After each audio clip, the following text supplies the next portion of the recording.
Chapter 825. However, even though he knew that Wuming was an extremely powerful dragon species, Maxwell's expression began to distort as if he had gone berserk. Then go to hell. Maxwell roared crazily and placed his hands on both sides of his body as if he was summoning something. In an instant, ice and fire emerged from both sides of Wuming, forming a spiral of ice and fire that rushed madly towards Wuming. It was unknown whether Maxwell didn't care about Vera's safety at all, or whether he knew that Vera wouldn't be hurt by this move, but Maxwell's move completely included Vera in his attack range. If it was the former, then good. Maxwell was a complete scumbag. If it was the latter, it would be even better. Because if it couldn't hurt Vera, it naturally couldn't hurt Wuming. However, Wuming wouldn't just stand there and let his opponent attack him. Even if Maxwell's attack couldn't hurt Vera, he couldn't let Maxwell be so arrogant. Maxwell looked at them with a crooked clown smile, but the boy and girl beside Maxwell didn't react at all. If he couldn't even block such an attack, then he wasn't qualified to be their opponent at all. This was indeed the case. Swish, the smoke and explosion were separated by an unknown object, dispersing to both sides, revealing Wuming and Vera in the middle. At this moment, Wuming was holding a sword that shone like gold and contained a sacred and ancient aura. There was no doubt that it was this sword that had blocked Maxwell's icy flames and slashed them apart. "It's a godhead weapon," the young man said calmly. According to the information gathered, the most important thing to pay attention to was that the other party's spirit of incantation had been bestowed with a powerful ability. This ability was extremely powerful, and it had once instantly destroyed Maxwell. He had never heard of the other party using a godhead armament. However, the girl standing beside the boy didn't find it strange. "It's not strange for him to have one or two godhead equipment, Your Highness." The girl still remembered clearly how Wuming had played her in the palm of his hand. She also remembered how Wuming had beaten up Maxwell.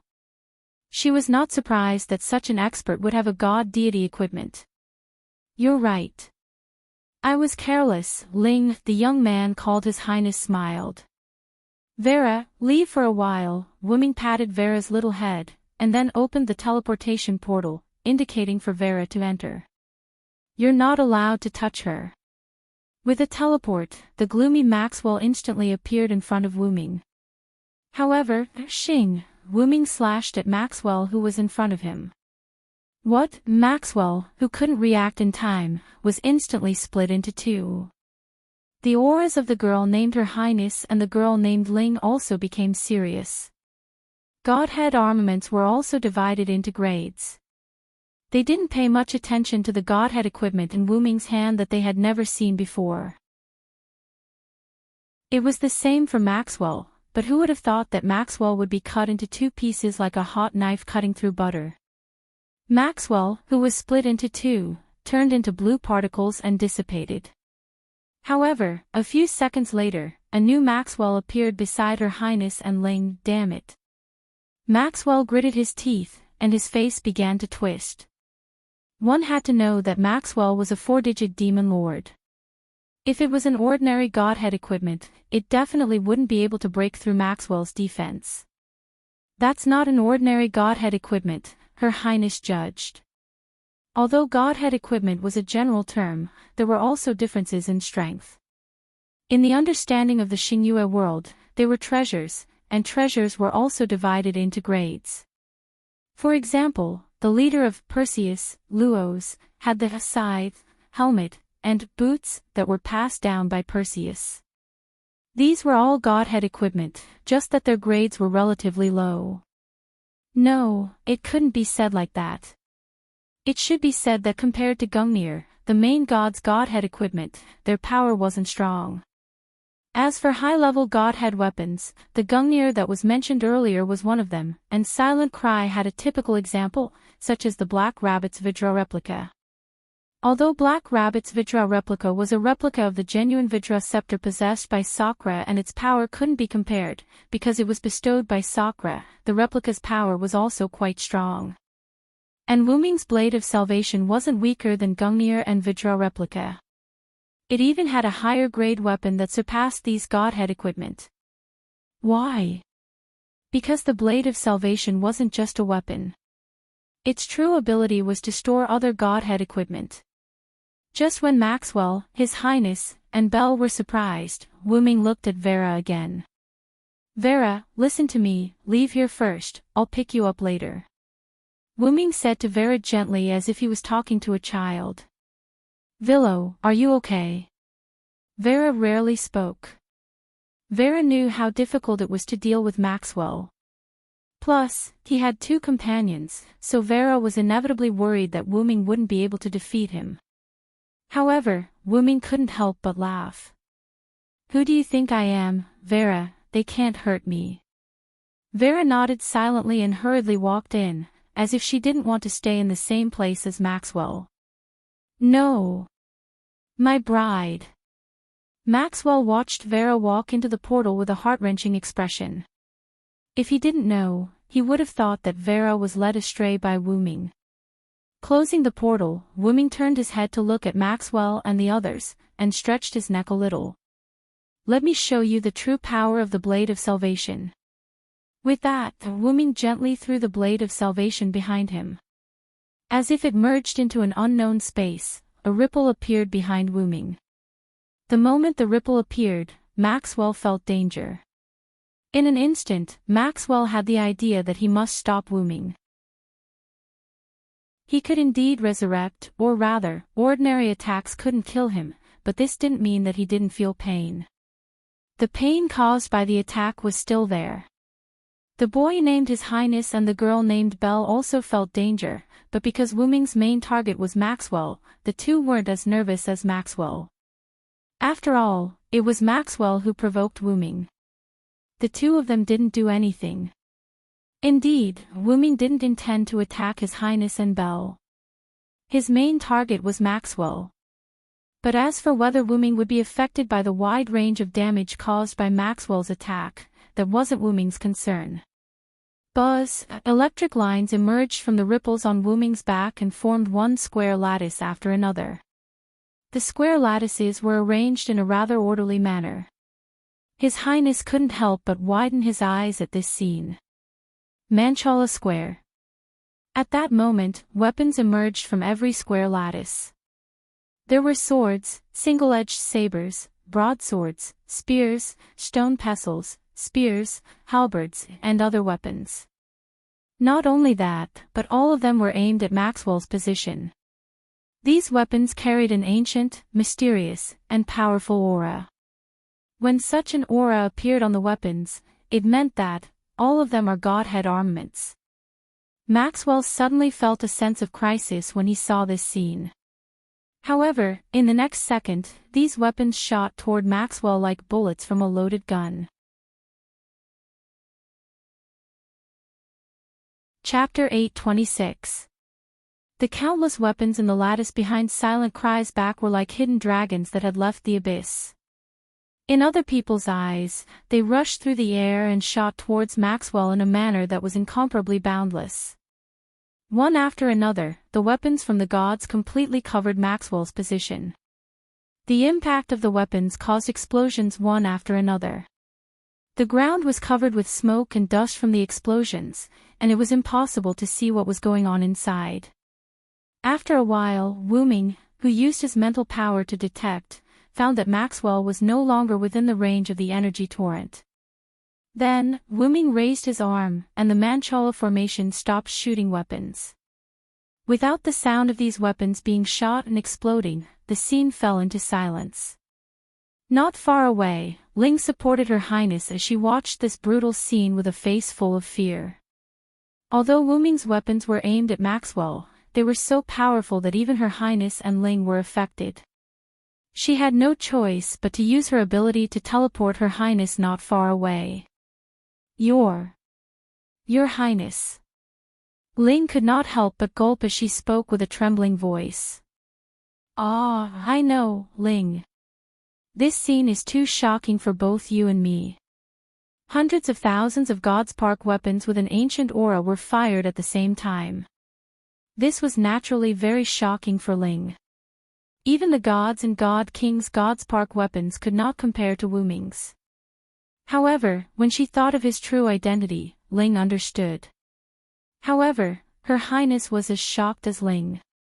As someone who had guessed Wu Ming's true identity, she was shocked by the Manchala formation that appeared behind Wu Ming. I didn't expect him to have the Manchala formation. Her Highness could not help but frown. Although it was different from the Manchala formation she knew, it was indeed the Manchala formation. After all, Her Highness and the Manchala formation were of the same origin. Then, Her Highness' face hidden under the cloak smiled. As expected, it was right to meet you today, mysterious dragon. However, due to the distance, Wu Ming naturally couldn't hear His Highness' words, and the person Wu Ming was paying attention to was Maxwell. When the smoke dissipated, the exposed ground was riddled with holes. The traces of the explosion were quite obvious.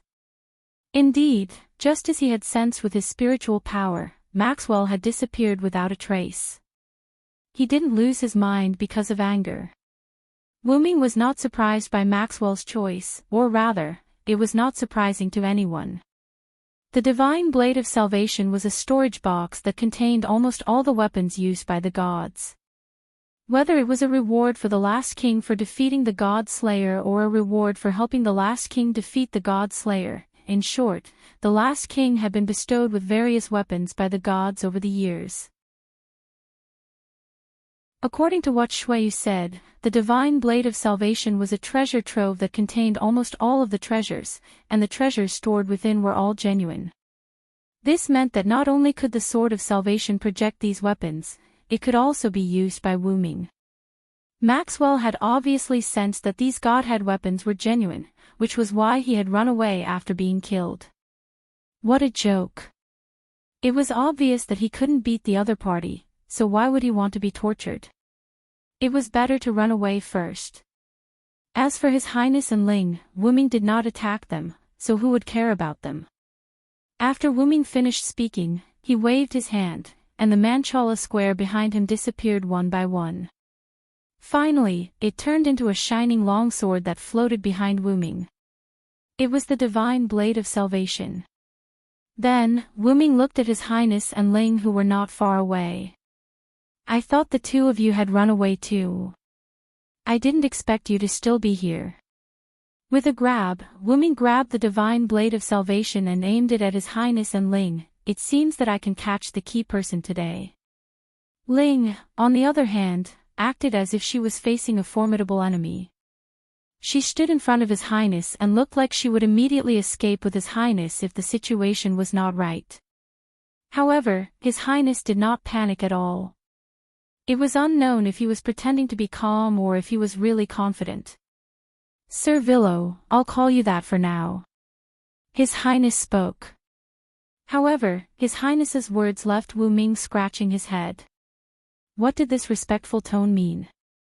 Also, what did he mean by, for now? Did he know his true identity, or was there another Villo Silenced in the box garden world? But after thinking about it, Wu Ming understood. As expected, you've seen our true form. That's right, the truth was that His Highness had seen his true form. The evidence was what Maxwell said to Wu Ming when he first met Wu Ming. Even if you're only a soul now, you're not something that an existence like me can offend. Until next time, powerful dragon species. Without a doubt, the other party knew his identity. There was a high possibility that the other party had seen his true form. And His Highness, as Maxwell's companion on the surface and a key figure called Your Highness, it was impossible for him not to know. Hearing Wu Ming's words, His Highness could not help but clap his hands. As expected of you. But, I've never seen your true form, I've only felt your presence. As if recalling a memory, His Highness raised a hand. Just the presence alone is unforgettable. How powerful is that? Powerful enough to free me from the control of others, enough to stop me from being a pawn. Your Highness. Ling looked at His Highness in confusion. Logically speaking, this should be their secret, why did he reveal it so easily? Pressing on Ling's shoulder to signal Ling to calm down, His Highness then extended a hand to Wu Ming. Do you want to work with us? The scene fell into silence once again. Ling was stunned by His Highness' invitation to Wu Ming. His Highness maintained his extended hand, waiting for Wu Ming's answer. Wu Ming, on the other hand, didn't know what to say. He even smiled. Why do you think I'll agree? Wu Ming shook his head helplessly. Because there is no conflict between us. Last time, when Ling and Gulao attacked you, it was because they thought you were a member of Perseus. As for that guy Maxwell, you can see that he isn't actually on the same side as us. He was actually sent by the higher-ups to monitor me. His Highness was very sincere, and simply said some of the things that could be considered secrets. There's no conflict, and we have the same benefits. Under such circumstances, isn't working together the best choice? Indeed, not to mention that there was no conflict, even if there was, so what? There was a saying that there were no eternal friends, only eternal benefits. But some things were just so coincidental. Compared to benefits, Wu Ming preferred friends. Unfortunately, I choose to decline.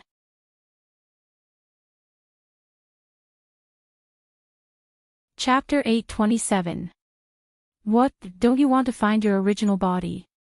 Withdrawing his outstretched hand, His Highness walked toward Wu Ming step by step. I help you find your original body, and you use your power to help me get rid of my identity as a pawn. Isn't it the best of both worlds? Indeed, this is indeed a way to get the best of both worlds. Wu Ming shrugged and admitted generously. But, I won't cooperate with people who use codenames every day. In this regard, His Highness smiled and then took off the hood of his cloak, revealing a rather young face of a white-haired boy. Your Highness, what are you doing? Ling was shocked. My name is Galji. Your Highness. Ling was really panicked this time. His Highness even said his real name. His Highness, or Galji. The reason why he has always used His Highness as a name is because the name Galji is too special. How special is it? At least, Wu Ming knew the origin of the other party as soon as he heard it. The 10th incarnation of the Hindu god Vishnu. Vishnu, one of the 3 main gods of Hinduism, the god of protection, is said to have more than 10 incarnations to save the world, but the most famous and recognized one is the 10 incarnations of Vishnu. And Galji is the 10th incarnation of Vishnu, the boy who appeared in the end of the world to save the world and rebuild the perfect era. Wu Ming never thought that Vishnu would be among the people who attacked the entire box. With such a special identity, it is difficult to guarantee that there is a Hindu mythological force behind Galji. But in this way, Wu Ming realized a problem. Did his original body also fall into the hands of the other party? If that is the case, it will be troublesome. How about it? I have enough sincerity, don't you want to think about it? Galji once again proposed to Wu Ming. Indeed, just the exposure of the name Galji made Wu Ming think a lot, which is already very sincere. It's hard to imagine that as the 10th incarnation of the god of protection, Vishnu, you could actually attack Hakata. Wu Ming sighed. The north, south, east, west, and north districts were attacked by Absolute Evil's doppelganger. The south district's ruler, Avalon, was attacked as well as Pest's attack on the fire dragon's birth ceremony. Galji and the others were probably behind all of this. This included the fact that Salamandra's headquarters had been attacked. However, if you are a chess piece, it makes sense. Wu Ming looked at the capital of Brilliant Flames. At this moment, the city of Raging Flames was still being attacked by the giants. As the reinforcements had yet to arrive, Salamandra seemed to be unable to hold on any longer. If Wu Ming continued to chat with Galji, perhaps the entire Salamandra would follow in the footsteps of Avalon. Wu Ming stretched out a hand and began to chant. My contract, my kin, I am the place where the tributaries converge. Make a pact with me. Heed my call, obey my command. Appear, Wu Ming's sudden chant startled Ling. After using his ability to hastily teleport to Galji, who had taken a few steps forward, Ling was ready to teleport Galji away immediately. However, Galji once again pressed on Ling's shoulder, indicating that Ling did not need to panic. "Don't worry, Ling. He won't suddenly attack me." Although this was the first time he and Wu Ming met, through the information collected in the past, Galji understood that Wu Ming was not the kind of person who would sneak up on a face-to-face conversation. Wu Ming was a powerhouse, and powerhouses did not need to do so. The truth was indeed as Galji said. Wu Ming would indeed not suddenly attack. The reason why Wu Ming chanted the chant was actually to deal with the enemies in the capital of Brilliant Flames. After Wu Ming finished chanting, a light appeared from Wu Ming's body. The light condensed and gradually solidified, finally forming a human figure. The light gradually dissipated, revealing a person who looked exactly like Wu Ming. This startled Ling, and His Royal Highness's eyes also became serious. Because not only did the other party look exactly the same as Wu Ming, but even the aura was exactly the same as Wu Ming's. It was very likely that the other party's strength was exactly the same as Wu Ming's. Indeed, the main function of the clone was to conclude contracts and summon kin, but the most important thing was that it could duplicate the original body. If multiple clones were duplicated, then each clone would have a fraction of the original body's strength. But if only one clone was duplicated, then the clone would have 100% of the original body's strength, which was equivalent to doubling. Of course, that was only duplicating one's own strength. For a unique weapon like the Blade of Salvation, the clone could not duplicate it. Wu Ming threw the Divine Blade of Salvation to his doppelganger. The doppelganger caught the Divine Blade of Salvation. After nodding his head, the doppelganger bent his legs and jumped up, flying towards the direction of Glorious Flame City. Then, Wu Ming looked at Galji again. "Speaking of which, we are somewhat similar. I also have a clone, and there are 12 of them. The ability just now was the effect of my 8th clone. You also have a clone." Galji was stunned.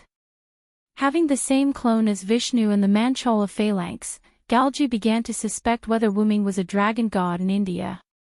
Although he was the 10th clone of Vishnu, he was only born less than 3 years ago, and the knowledge in his mind was only general knowledge that was instilled. It could be said that apart from having the title of Vishnu's 10th clone, he was completely unrelated to Vishnu, a newborn less than 3 years old.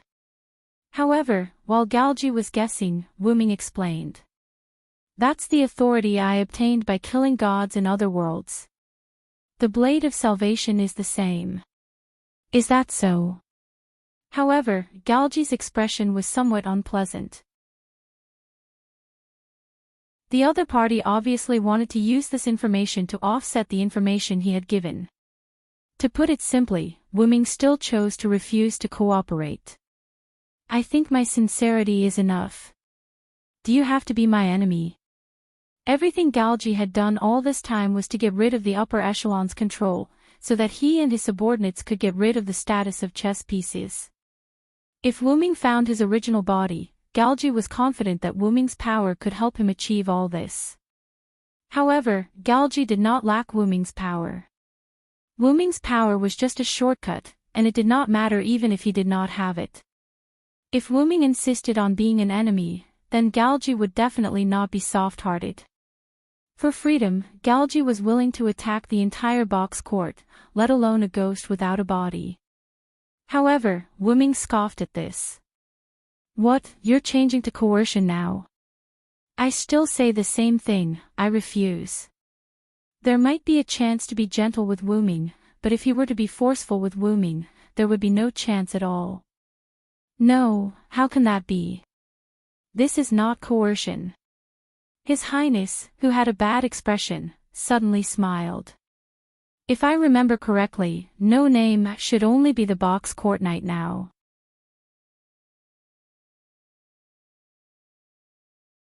Chapter 828. The Paladin Galji was referring to Letitia. "What do you mean?" Wu Ming raised his eyebrows. If you insist on being my enemy, then I have no choice but to strike first. Galji shrugged helplessly. Actually, other than the Western District, which is a feint, the Eastern, Southern, and Northern districts are all our targets. Galji's words shocked Wu Ming. Could it be that the Eastern District was also attacked by you? Galji revealed a natural smile. Not long after Silent Wonder left the East District, his companions went to attack the East District, or rather, they attacked No Name. And this was what Galji believed to be coercion. Boom! The sound of the ground breaking resounded. Wu Ming rushed towards Galji and unleashed a heavy punch. Boom! Galji's crossed arms blocked Wu Ming's fist, producing a muffled sound that shook the atmosphere. Your Highness. Belle was shocked. Just as she was about to use grace to go to His Highness' side, Wu Ming suddenly looked at her. Swish! Visible magical powers emanated from Wu Ming's body, instantly enveloping Ling and Galji. Galji himself wasn't affected by the suppressive version of magic, so he was immune to it, but Ling wasn't. Just like when Pest was summoned, Ling's face was pale and his body was stiff. At this moment, his mind was blank and he couldn't even use his grace. He even sat on the ground. Ring! Galji couldn't help but worry. Do you still have the time to worry about others? Wu Ming increased his strength again, and Galji's legs began to bend. As expected of a dragon. Not only is his strength vaguely superior to Elder Ge's in his soul state, but even the pressure of his mana is so terrifying. Galji frowned slightly. He had to admit that he had underestimated the spirit in front of him. Wu Ming maintained his posture of punching Galji's arms. He stuck his head out slightly and looked at Galji. I came prepared this time when I returned to the Paladin. Although Wu Ming was now a servant, which was also a spirit, the summoning spell that Letitia used when they returned to the Paladin was modified by Wu Ming. As a result, all of Wu Ming's attributes were close to his original body. Wu Ming's original body had been in the origin for so long that he had been strengthened to a certain extent. It could be said that it was a piece of cake for him to receive a holy sword head-on without any damage. Even Gilgamesh's, which was the most powerful treasure artifact, could only scratch the scales of his original body. But even so, Wu Ming's origin dragon hadn't reached adulthood yet, and was only between infancy and adulthood. It was hard to imagine what kind of a being to be an adult dragon origin.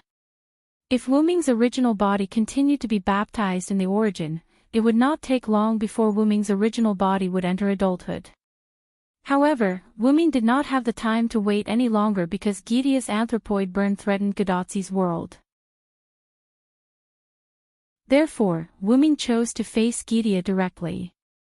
It could be said that if Gidea did not have the black mud that came from the same source as Wu Ming, he would not be a match for Wu Ming at all. Even with part of the black mud, Gidea would still lose to Wu Ming in the end. It was because of this that Wu Ming did not hesitate to cause trouble for Gidea. Gidea understood this as well, which was why he chose to attract almost all of the black mud between the worlds and detonate it to severely injure Wu Ming. It was also because of this that Wu Ming's original body fell into the box world and was nowhere to be found. As for finding his original body in an unknown world, Wu Ming needed to continue cheating. When he returned to the box, Wu Ming had a rough idea of how difficult his enemy would be to deal with, be it in terms of strength, durability, or agility. As the master of cheating, Wu Ming adjusted the servant's spirit base to the limit of a servant. It could be understood that Wu Ming's casual punch just now was equivalent to the full-strength blow of someone with 5-digit strength. However, the fact that Galji could withstand the punch proved that he was not to be underestimated. Although Wu Ming's punch was a 5-digit attack, it did not mean that his opponent's 100-point physical defense could withstand his 100-point physical attack. Other external factors had to be considered. Therefore, the number of Galji who could withstand Wu Ming's punch was definitely not in the 5 digits. At the very least, it had to be in the 4 digits. Try this. After Wu Ming finished speaking, his red pupils turned golden. I am the strongest, and I hold all the victory in my hands. No matter if it is a human or a demon, I will defeat any enemy that stands in my way. The sacred words came out from Wuming's mouth. Whether it was Galji or Ling, both of their faces changed. Galji felt a huge force coming from his arms.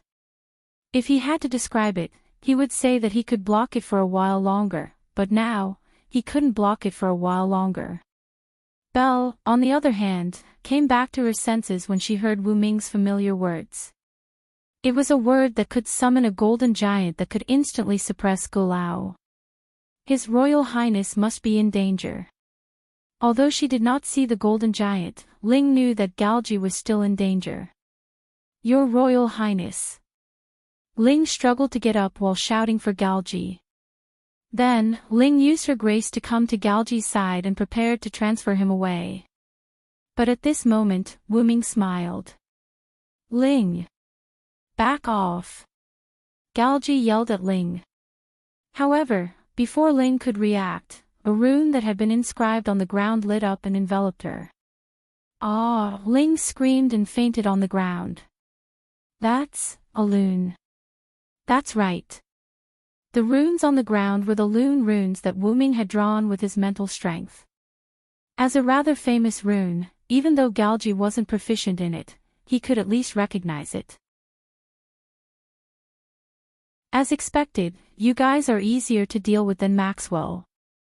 After all, Maxwell couldn't be killed. Wuming finished his sentence and pushed Galji away with his arm that was filled with the divine strength of his giant form. Galji was pushed back more than 10 meters, and Silent Sound's huge force even caused Galji's feet to leave 2 trenches in the ground. Damn it! Galji lowered his arm with a look of indignation. In terms of physical fitness, he couldn't compare to Wuming. His other abilities were basically useless against Wuming. Only his trump card might be effective against Wuming, but because of Wuming's sudden attack, Galji didn't have time to use it. And now, although Galji had pulled away from Wuming and could use his trump card, but, now, isn't it time for me to threaten you, Your Highness Galji? Wuming's sarcastic tone entered Galji's ears. A golden giant appeared behind Wuming, and in the giant's hand was the unconscious Ling. Let me tell you another piece of information. Don't get close to me easily. You'll be at a disadvantage. Of course, that's if you have the chance in the future. Galji dared to threaten Wuming with no name as companions, and Wuming dared to fight to the death with Galji. Literally, you die, I live.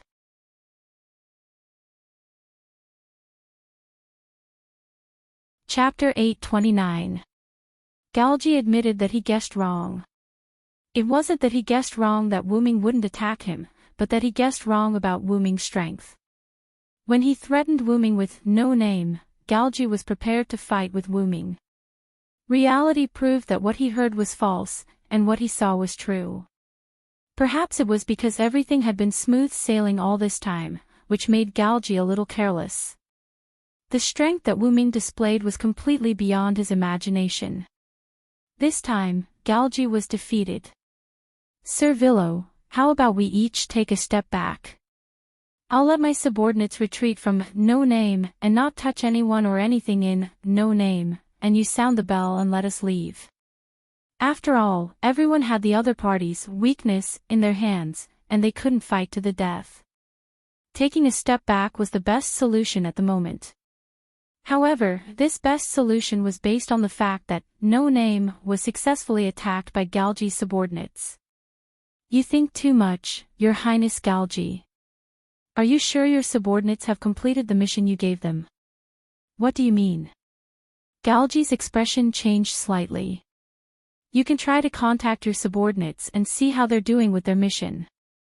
However, Galji couldn't do the super long-distance communication from the Eastern District to the Northern District, from 7 digits to 5 digits. Perhaps, only Wuming had such a method. He guessed that Galji couldn't do it, so Wuming raised his hand and snapped his fingers. Black and purple ripples appeared, and the giant behind Wuming reached its free hand into it and then stretched it out. However, when it stretched out, the originally empty golden giant hand had a dying figure in a black robe. It looked like a woman. Aurora. Galji's expression changed when he saw this. It was the subordinate he sent to No Name.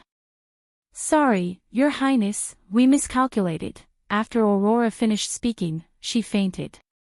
When Letitia signed the contract with me, although her current strength is still very vague, it shouldn't be lower than 4 digits. In fact, it's even higher than before. I'm afraid you guys don't know about this. After all, ever since Letitia became Wuming's maid, she had been with Wuming almost all the time. She had only helped a little during the fire dragon's birth ceremony. But because she didn't use her full strength, Galji and the others still believed that Letitia had lost her quintessence. Therefore, Galji only sent Aurora alone to No Name to deal with Letitia, who had lost her divinity. As a result, Aurora was taken down by Letitia, who had obtained a new power. After that, Letitia contacted Wuming through the dependent contract, letting Wuming know that the enemy had been taken down.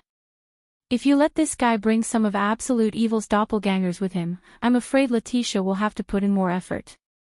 She might even be able to take the opportunity to escape. The golden giant behind Wuming shook the arm that was grabbing Aurora, which was rather ironic in Galji's eyes. Galji fell silent. He only had a few subordinates, and they were considered his confidants. It was impossible for him to give them up so easily like Pest.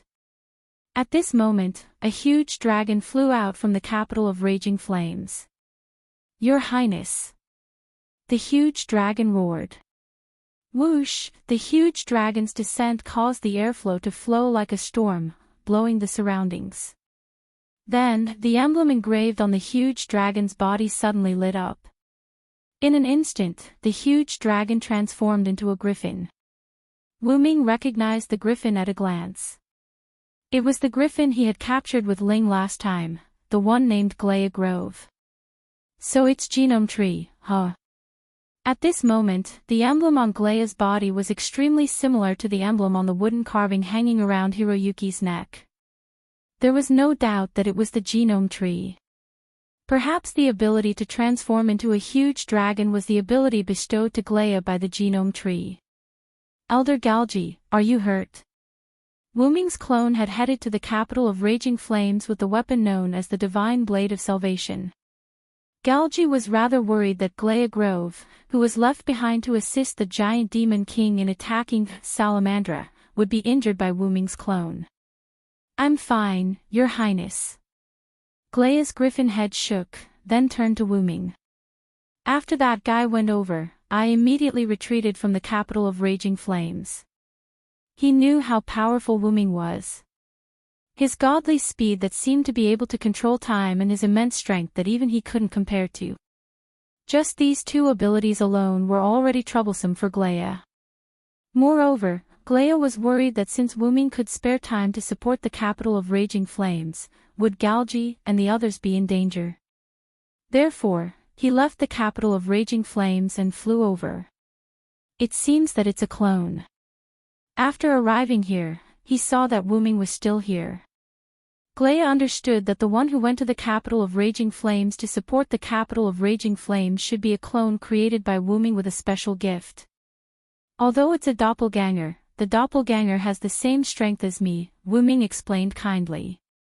Although this explanation was rather sarcastic in Glaya's eyes. Your Highness, what should we do next? Glaya lowered his head and asked Galji beside him.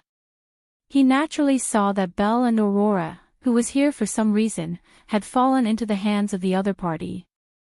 Coupled with Maxwell's disappearance, their current situation was very grim. However, as long as Galji was here, it would be fine even if they were all sacrificed. Therefore, Glaya was actually asking if they should retreat. Indeed, just as Glaya thought, as long as Galji was still here, there was still hope because they had all gathered here for Galji. If Belle and Aurora were still awake, they would probably ask Glaya to leave with Galji immediately. However, it was impossible for Galji to leave just like that. If he left just like that, he wouldn't be him anymore. Moreover, it was still uncertain whether the other party would let him go or not. According to the intelligence, Wuming had the ability to increase his speed to the point that it was as if he had paused time. Gleo alone couldn't take Galgi away. It would be fine if Maxwell was still here, but it was obvious that he couldn't rely on that guy now. How about, I use that to give it a shot? Galgi's eyes flickered. Just as Galgi was in a dilemma, Wuming made a suggestion. I say, Galgi, do you want to make a deal with me? Deal? Galgi frowned. Of course, there are no eternal enemies, only eternal benefits. Didn't you mean that before? The golden giant behind Wuming stretched out his arms and showed the unconscious Belle and Aurora to Galgi. If it's you, you should have a lot of good things, especially the good things from No Name. For example, the flag of No Name.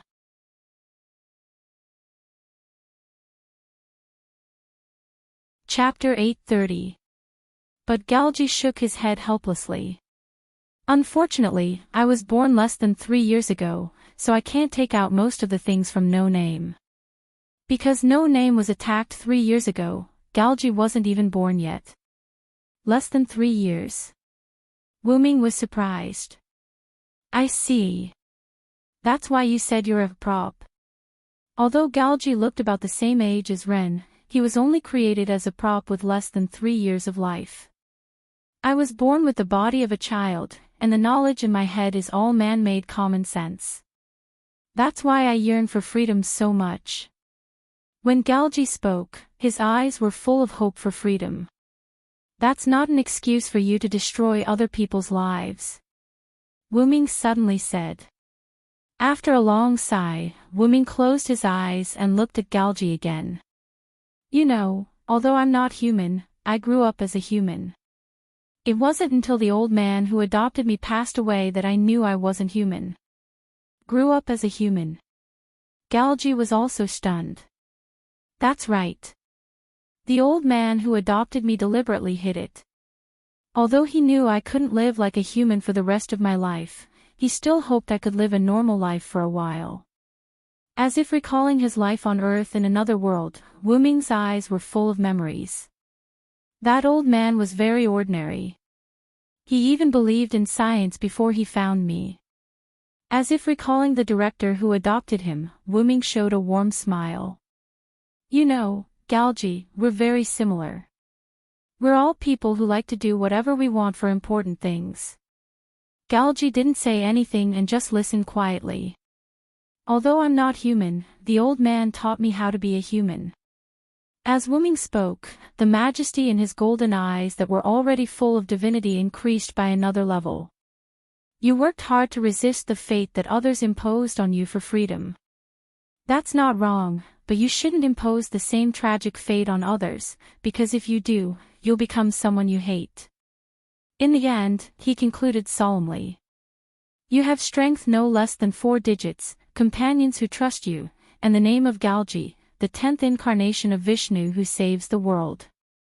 Even if it's not for others, just for your own name, don't let it down. Galgi didn't say anything. It was impossible for him to be affected by Wuming's words. Although it wasn't as long as Shiro Amikusa's 60 years of waiting, Galgi had still worked hard for 3 years. How could he be so easily swayed by a few words? However, it was impossible to say that it had no effect at all. The last sentence, in particular, left a deep impression on Galgi. Don't disappoint, ha. Galgi fell silent. No one had ever said such a thing to him, including Glea, who was beside him now. At this moment, Glea looked at Wuming rather approvingly. To be honest, if not for the fact that his master, Galgi, and Wuming were on different sides, they might have become friends. Although Galgi fell into deep thought, Wuming wouldn't just wait for him. All right, tell me what you have. If I'm satisfied, I'll let them go. Wuming's tone also calmed down, as if it had nothing to do with him. The reason why he told Galji all this was because he felt that it was a waste for a special young man like Galji, who was born less than 3 years ago, to put his energy into extreme freedom. If he restrained himself in the future, it would be fine. Everyone would mind their own business and go their own ways. After all, the two of them had just met. It wouldn't be an exaggeration to say that they were strangers. Wuming didn't want to ask what Galji would choose. However, no matter what, he had to tear off 2 pieces of meat from him before letting him go. At the very least, he had to teach him a lesson and let Galji know that No Name wasn't so easy to touch. Although most of the things in No Name aren't with me, I still have a few. Galji reacted. Right now, it was better to complete this deal and leave as soon as possible.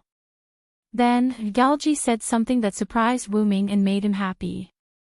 Your community, the former flag of No Name. Blazing Flame City, Salamandra's headquarters. The surroundings were a mess. A large number of houses had collapsed, and there were a large number of giant corpses in the ruins. There were still many places in the entire Blazing Flame City that were still burning. A group of Salamandra members were busy putting out the fire, cleaning up, and looking for survivors. In the office of the leader of Salamandra, Shadora Teldarek, who had finished signing the temporary documents at hand, sighed tiredly. It's finally done. She put the documents aside for the time being and leaned back on the chair. Knock knock. At this time, there was a knock on the door. Hearing the knock on the door, Shadora immediately sat up straight, showing a very dignified look. Please come in. Pushing the door open was Shadora's brother, Mandela Teldarek. What, so it's brother? Shadora breathed a sigh of relief again. Shadora, you can't slack off. Mandela walked to the desk and put a new batch of documents on the table. More documents. Shadora had to deal with these temporary documents again. It couldn't be helped. Blazing Flame City was basically in chaos because of the Demon King's attack. Although it was now solved, there were still many problems left. Salamandra, as the local snake of Blazing Flame City, had to shoulder this responsibility. And this fell on the leader of Salamandra, Shadora. There's really no other way. I'll help too, but in the end, you still have to approve it. Mandela pretended to be serious and said. After all, Shadora was the leader of Salamandra, not Mandela. Yes, you've helped a lot, brother. Although Mandela looked very arrogant, Shadora still knew her brother. Mandela was the type of person who had a sharp tongue but a soft heart. Beside Shadora's desk, Mandela took some documents and sat down at the small table for visitors. Shadora approved the documents while chatting with Mandela. It's all thanks to Sir Villow's timely arrival that the casualties were reduced. Shadora couldn't do anything to the Demon King for a while. It was Wuming's clone who came and defeated the Demon King with the Divine Blade of Salvation. As soon as the Demon King was defeated, the other giants also panicked and were all killed by Salamandra. Mandela didn't have much of a good impression of Wuming, so he just softly agreed. However, he had to admit that this time it was really thanks to Wuming's powerful support. Oh right, according to the information from the guards, a golden half-body energy giant appeared near the west gate of Blazing Flame City, but it has disappeared now. Sigh. Is it a new enemy? Shadora was shocked. I don't know the details, but he has already rushed over. Mandela shook his head. This, he naturally referred to Wuming. It's already solved. Suddenly, a voice came from outside the window.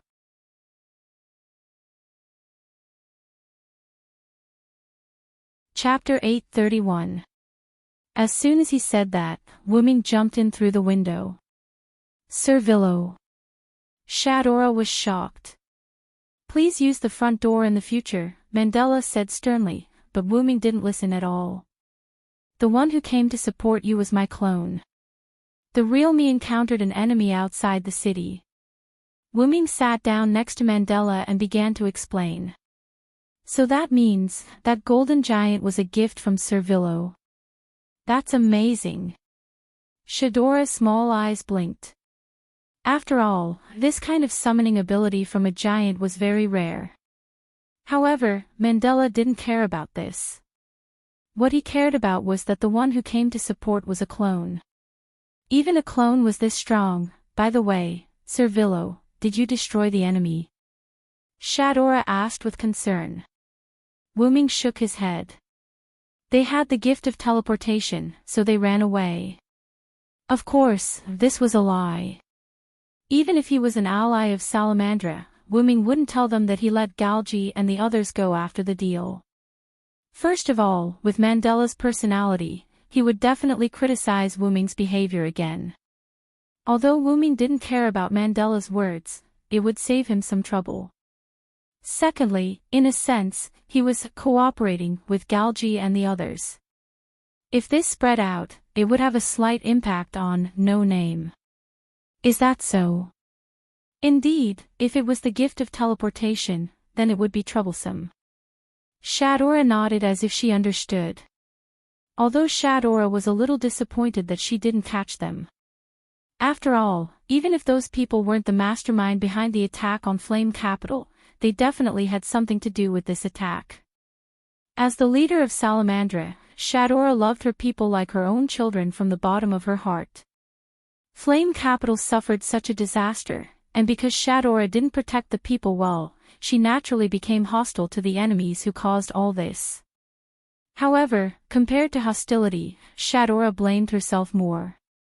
Wuming saw a trace of self-blame in Shadora's eyes, so he comforted her. The enemy is not an ordinary person. He has an even greater power behind him. It's understandable that Salamandra is unable to stop him. This was also the reason why Wuming had let Galgi and the others go. If they killed Galgi and the others, the people behind him would definitely send new people to cause trouble. In that case, it would be better to leave Galgi alive. After all, Wuming had a good understanding of the other party. It would be easier to deal with him the next time they met. Lord Villo, you don't have to comfort me. Our Salamandra is indeed lacking in many aspects. As the leader, I cannot absolve myself from the blame. After all, Salamandra was a community that relied on numbers. They didn't have any high-level combatants. In addition, after the death of the previous leader, Shadora, who had succeeded the position, was too young. Salamandra had been in the 5 digits for a while now, and they were almost unable to hold on. If it wasn't for the smooth hosting of the Fire Dragon's birth ceremony and the news of Shadora's victory against the Demon King, which greatly increased the reputation of Salamandra, Salamandra would have been transferred to the 6 digits outer sect. However, it was different from Luos's intention of transferring Perseus to the 6 digits. Luos took the initiative to transfer Perseus to the 6 digits so that he could spend the rest of his life eating and drinking. Perseus originally had a strong foundation. If Luos worked a little harder, no matter how bad his talent was, he would still be qualified to stay in the 5 digits. In the end, because of Luos's squandering, Perseus lost the ability to stay in the 5 digits. In the end, because of Luos's lack of foresight, Perseus was disbanded. As for Luos, it was unknown whether Luos was dead or alive. Shadora, on the other hand, had no choice but to move her Salamandra to 6 digits. In the end, because of Shadora's tireless efforts, Salamandra was able to maintain the 5 digits. Shadora's position as the leader of the hierarchy was also gradually accepted by the people. Don't be depressed, Shadora. When you grow up, our Salamandra will definitely welcome the peak again. Mandela said, his eyes filled with hope for the future. Yes. Brother, I will definitely work hard. Shadora also encouraged herself. She couldn't be depressed just because of this. At this time, Wuming also spoke. I heard that the reason why Shadora took over the position of leader is because her bloodline is denser. I don't know if it's true. This was something that Wu Ming had heard by accident. The reason why Mandela didn't take over the position of leader, but rather the younger Shadora, was because Shadora's bloodline was much denser than Mandela's. That's right. Our ancestor is the Star Sea Dragon King. Shadora has a bloodline power comparable to the Star Sea Dragon King. When she grew up in the future, this bloodline power would become Shadora's backing, allowing her to fully qualify to be the leader of the hierarchy. It would also allow Salamandra to gain a foothold. This was also why no one publicly objected to the young Shadora taking over the position of leader of the hierarchy. They only privately stirred up trouble. One shouldn't bully the young for being poor. After thinking for a while, Wu Ming spoke. If I find my body again, I can help you. Shadora and Mandela were taken aback. They didn't quite understand what Wu Ming meant. My body is also a dragon. I don't think I'm any weaker than the Star Sea Dragon King. My blood should be able to strengthen Shadora's bloodline power and make her stronger. Putting aside the fact that Thous and Yes and No Name were allies, just based on Shadora's personal attitude towards No Name, Wu Ming wouldn't be stingy. So Sir Villo is also a dragon. Then this must be fate. Shadora stood up excitedly. All the dragons under the heavens were one family, and Wu Ming was their ally, Salamandra. In addition, Shadora had always had a good impression of Wu Ming, and now it could be said that they were even closer than before. Ahem. Mandela coughed and motioned for Shadora to calm down. Let's talk about it in the future. Shadora doesn't need a sudden surge of power. She needs to work hard step by step. To be honest, Mandela admitted that Wu Ming was strong. However, he didn't think that Wu Ming was weaker than the Star Sea Dragon King. Anyone would give empty promises. In the end, it was still a matter of fact. Wu Ming, who understood Mandela's meaning, only smiled casually and didn't say anything. It's about time for me to go back, Wu Ming said as he stood up. Are you leaving already, Sir Villo? We haven't thanked you for coming to help us. Shadora wanted to ask Wu Ming to stay. At least a simple meal was good enough. No, I still have to go pick up Vera. Wu Ming walked to the window as he spoke. Speaking of which, is there anything important in Salamandra? Wu Ming's sudden question stunned Shadora. Something important? We don't have anything important here. Sir Villo, I wish you a safe journey. Mandela suddenly interrupted. After looking at Mandela for a few seconds, Wu Ming nodded. Okay, I got it. Then, Wu Ming jumped out of the window. At the same time, Wu Ming heard frantic voices behind him. Please remember to use the front door in the future.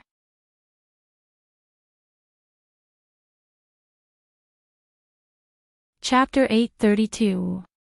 Between the 3999999 outer gate and the 4000000 outer gate, where the fire dragon's birth ceremony was held and where Absolute Evil's clone had attacked not long ago. On the clock tower that Wu Ming had repaired in the past, Vera sat alone on the edge of the clock tower, looking at the town that had yet to be repaired due to the attack of Absolute Evil's clone. As the wind blew, Vera's huge but harmonious twin ponytails swayed gently. Vera, who was already unusually beautiful, was even more moving in the silence at this moment. If Maxwell were here, he would probably go crazy with excitement. However, even if it were someone else, if they saw this scene now, they would also be stunned by Vera. For example, Wu Ming, who came to pick up Vera now. As soon as Wu Ming walked out of the teleportation gate, he saw such a picturesque scene. Looking at this scene, coupled with the cool breeze on the clock tower, Wu Ming's last trace of dissatisfaction for not being able to catch Maxwell disappeared. Why was it the last trace? Because most of his dissatisfaction disappeared because of the deal with Galji. Seeing Wu Ming's arrival, Vera, who was sitting on the edge of the clock tower, immediately got up and jogged to Wu Ming's side, grabbing his sleeve again. Are you hurt? The fairy-like voice once again entered Wu Ming's ears, bringing great pleasure to Wu Ming's mind. Of course I'm not hurt. The only person who can hurt me is probably myself. Wu Ming hadn't been hurt for a long time, except for the time when he fought with Gidia. Only the black mud of the same origin could cause serious damage to Wu Ming. The other damage to Wu Ming was negligible. Vera nodded and continued to ask. Is it done? Without a doubt, Vera was asking about Maxwell. He ran away. I don't know about that guy's resurrection ability, so I can't kill him now. Wu Ming shook his head. Vera was surprised. After all, every time she met Maxwell, she could only run because no matter how she attacked and killed Maxwell, that guy just wouldn't leave. He had an "I'm not afraid of you" look on his face. And Wu Ming was able to chase Maxwell away, which made Vera look at him in a new light. However, Maxwell was only so obsessed with Vera. When you love a person, no matter what she did, you would think it was her love for you. For example, Vera kept killing Maxwell, and in Maxwell's eyes, it was Vera's love for him. One had to admit that Maxwell was a freak. However, Maxwell wasn't a masochist in the face of Silent Cry's constant attacks. Since he couldn't beat him, he would just leave. Reality was that reality. However, immediately after that, Vera felt a little uneasy to kill Maxwell. As if she could see that Maxwell would continue to tail her in the future, Vera's grip on Wu Ming's sleeve tightened. It's okay, Vera. Next time, I will take care of him. Wu Ming's eyes flickered. She didn't know if he thought of a solution. Vera was puzzled. Why did Wu Ming say, "Can't kill him," and then say, "I will take care of him"? Although they had only known each other for a short time, Vera had a good impression of Wu Ming. He wasn't an arrogant person. Wu Ming patted Vera, who tilted her head in confusion and kept her in suspense. You don't have to kill Maxwell to take care of him. Trust me, don't think about Maxwell for now. Vera nodded. Just like Wu Ming said, she just needed to trust him. Next, there was the problem of Vera's whereabouts. I'm going back to No Name.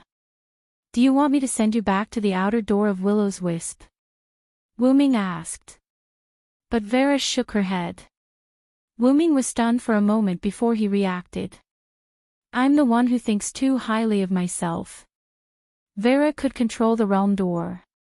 When he went to the outer door of 54545, it was Vera who took him there.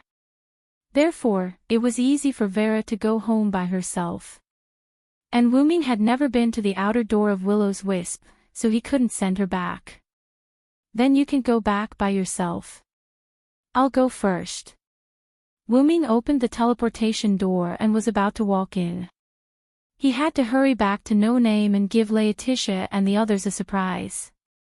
But Wu Ming realized that Vera, who was pulling on his sleeve, didn't have any intention of letting go. Let's go together. Vera said calmly.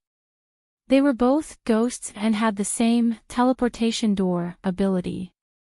Moreover, Wu Ming was willing to help her deal with Maxwell.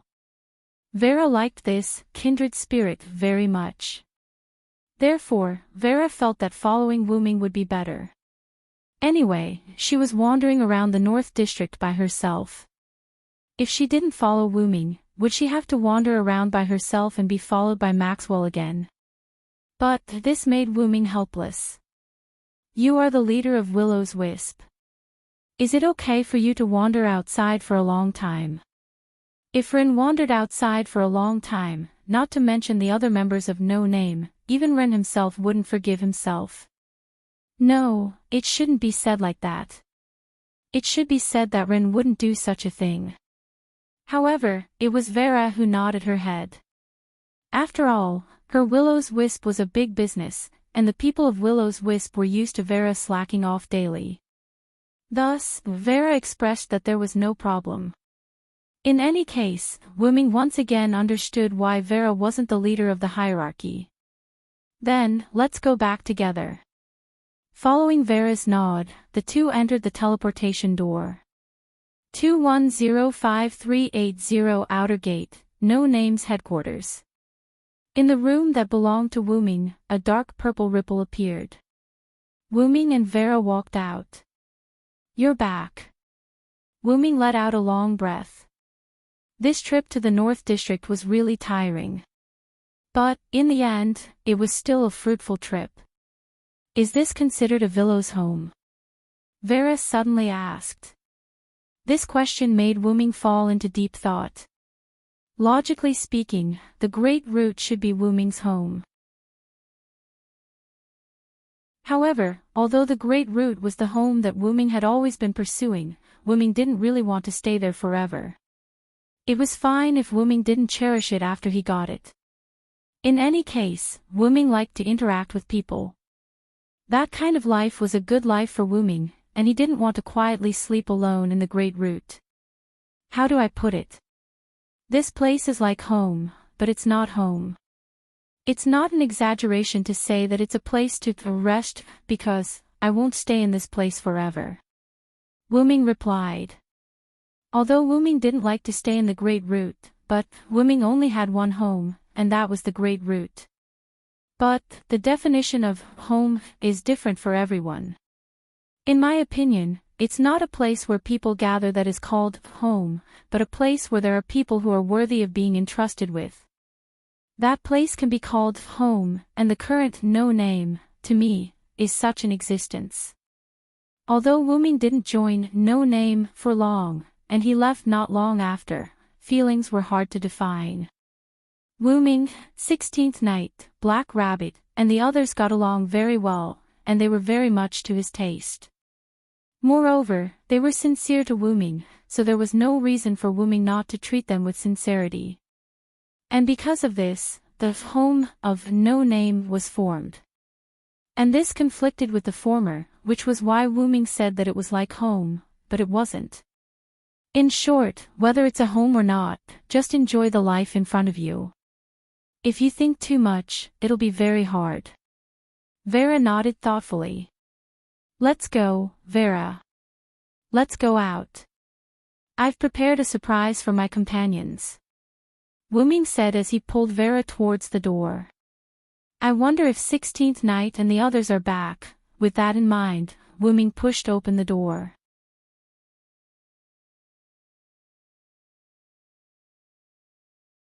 Chapter 833. Kacha. Opening the door, he was greeted by a petite figure.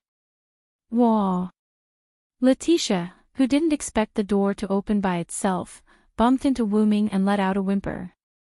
Moss. Master, you're back. Letitia took 2 steps back, shook her head, and asked in embarrassment. Sorry, Letitia, I just came back. I didn't expect to see you at the door. Shaking her head, Letitia smiled. I just wanted to clean the room for Master. As she said this, Letitia also noticed that there was an extra person behind Wuming. Master Vera. Then, Letitia recovered from her shock. Although I can almost guess what the reason is. It should be Maxwell's doing. As Letitia said this, she looked at Wuming with some jealousy. Letitia was clearly the one who was following Wuming around, ahem. Speaking of which, Letitia, is everyone not back yet? Although it was better to let 16 Knights and the others stay in the Southern District, it was not the territory of No Name. Although it was safe to have 16 Knights and the others, it was not good to take the initiative. How could the safety of the Southern District be left to the people of the Eastern District? Whether it was the Southern District or the Eastern District, it would have a huge impact. Wuming didn't think that the smart guy 16 Knights wouldn't have thought of this. But Letitia shook her head. Not yet, but I think they should be on their way. Letitia was also a very smart person. What Wuming and 16 Knights understood, Letitia naturally understood as well. If that's the case, I'll wait for everyone to come back before I take out the surprise I prepared. Wuming smiled mysteriously, took Vera around Letitia, and left the room. Surprise. Letitia tilted her head, puzzled. In the end, Letitia shrugged and walked into Wu Ming's room. After all, cleaning had to be done. In the corridor, Wu Ming dragged Vera, who didn't know what was going on, and strolled along. Although I want to show you around No Name, I'm going to find White Yiksha. Are you going to follow me or stay in No Name to rest, Vera? Wu Ming said to Vera without looking back. Vera didn't say anything. She could do whatever she wanted. Vera, it's better for you to stay in No Name. I'm only going to White Yiksha to give him some information. I'll be back soon, and it's very safe here. Maxwell won't come. There's no need for him to keep following me. Vera nodded and replied softly, however, he had to find someone to keep an eye on Vera. He couldn't let Vera stay in a room alone and wait for Wu Ming to come back. Should I go back and look for Letitia? However, just as Wu Ming was thinking, Lily suddenly walked out from the corner in front of him.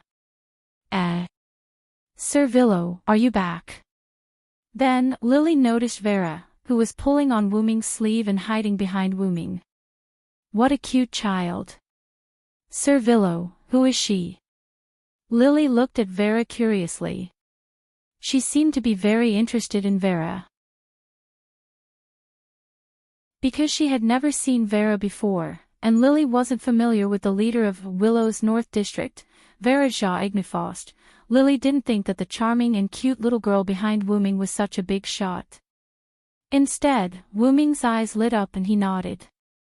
This is Vera. I met her in the North District. Vera, what a cute name. Lily jogged to Vera's side and held her hand. I'm Lily. I can call you Vera. Vera tilted her head and looked at the little fox girl Lily. She didn't say anything, but her eyes kept wandering between Lily and her chest. This made Lily's expression gradually freeze. From the looks of it, Vera and Lily were about the same age. It was just that her chest developed a little too quickly. Because Vera was behind Wu Ming, Lily didn't notice it at first. Lily smiled a little awkwardly and kept numbing herself in her heart. It's just that I developed slowly. I'm going to White Yiksha's place. Can I ask Lily for a favor? Lily was taken aback, but then she nodded. Of course, Lily just happened to have some free time. What is it? Wu Ming smiled and pointed at Vera. Help me look after Vera, how about it? Lily naturally had no objections. Of course, I'll get along well with Vera. Looking at Lily's smile, Wu Ming felt that it was the right thing to do not tell Lily about Vera's identity. That's it, I'll leave it to you. Opening the portal, Wu Ming looked at Vera again. Get along well with Lily, don't bully her. Wu Ming saw the scene of Vera showing off her chest to Lily before. It made sense that natural airheads were all black when cut open. Vera nodded obediently. Then, I'm leaving. She plunged into the black and purple ripples of the portal. Have a safe trip, Lily responded enthusiastically. Okay, Vera, this is your first time in our community, I'll show you around. After Vera nodded silently, Lily took Vera's hand and walked around. And Vera quietly took out a hammer from behind where Lily couldn't see. 21053880 Outer Gate, Thous and Yes, Branch. In the room where White Yiksha often stayed, the black and purple ripples appeared and Wu Ming jumped out. No one. Standing up, Wu Ming looked around in confusion. Usually, White Yiksha would sit here and drink tea, eat snacks, and rest. But with the current situation, it was understandable that White Yiksha didn't have time to be so leisurely. But at this moment, the door was pushed open. Kacha, a white-haired loli walked in. It was White Yiksha. Oh, you're back. White Yiksha wasn't surprised by Wu Ming's arrival. She closed the door, calmly walked to her usual seat, found a cushion, and sat down. Wu Ming sat down as well. I found a new clue. Then, Wuming told her the information about Galji and the others, as well as his own speculations, in an extremely indirect manner. Galji, ha. A hint of hatred appeared in White Yiksha's eyes. It wasn't hatred for Galji, but hatred for the people behind Galji. I didn't have a good impression of that bunch of stubborn people from the beginning. I just didn't expect them to attack boxing. What White Yiksha was talking about was naturally the unknown faction behind Galji. Although she didn't know who it was, White Yiksha was sure that it was one or more of the upper levels of the boxers. As White Yiksha spoke, she could not help but release an invisible pressure. Wuming could naturally sense White Yiksha's anger, so he didn't say anything else. After a while, the pressure disappeared, and White Yiksha calmed down. What should we do next? Wuming asked casually. As a senior of the boxers, White Yiksha naturally had more right to speak than Wuming. White Yiksha wasn't in a hurry to answer this question. Instead, she asked Wuming. What do you think? Deal with it as it comes.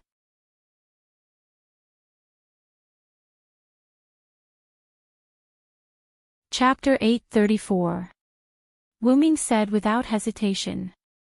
The enemy's true goal was completely unknown. Although Wuming wanted Galji to reveal some information during the deal, Galji expressed that it might disrupt his plan to pursue freedom, so he rejected it. Wuming, who did not have enough bargaining chips, could only give up and simply carry out some transactions. I guess that's the only way. White Yiksha sighed helplessly. The box court was an incomparably mysterious world. Naturally, the other party's goal was even more difficult to guess because of this mysterious world. Not to mention that the box court's own people were playing tricks behind the scenes. At that moment, Wuming closed his eyes. No one knew what he was thinking. White Yiksha was not idle either. He took out his gift card and took out 2 teacups and a teapot. The teapot automatically poured tea into the teacups.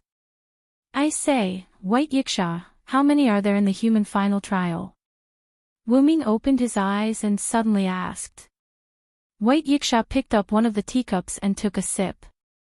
He narrowed his eyes and looked at Wuming. Oh, you want to start with Galji himself? White Yiksha immediately understood what Wuming meant. Of course. Wuming shrugged, picked up a teacup, and took a sip as well. Then, he put it to his right. Galji is a tool that was born less than 3 years ago.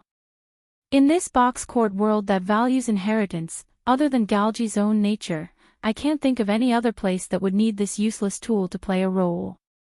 Just like other stories and myths, there were many heroes like Galji. However, there was only one nature. Galji could not be said to be the best, but it was also extremely rare.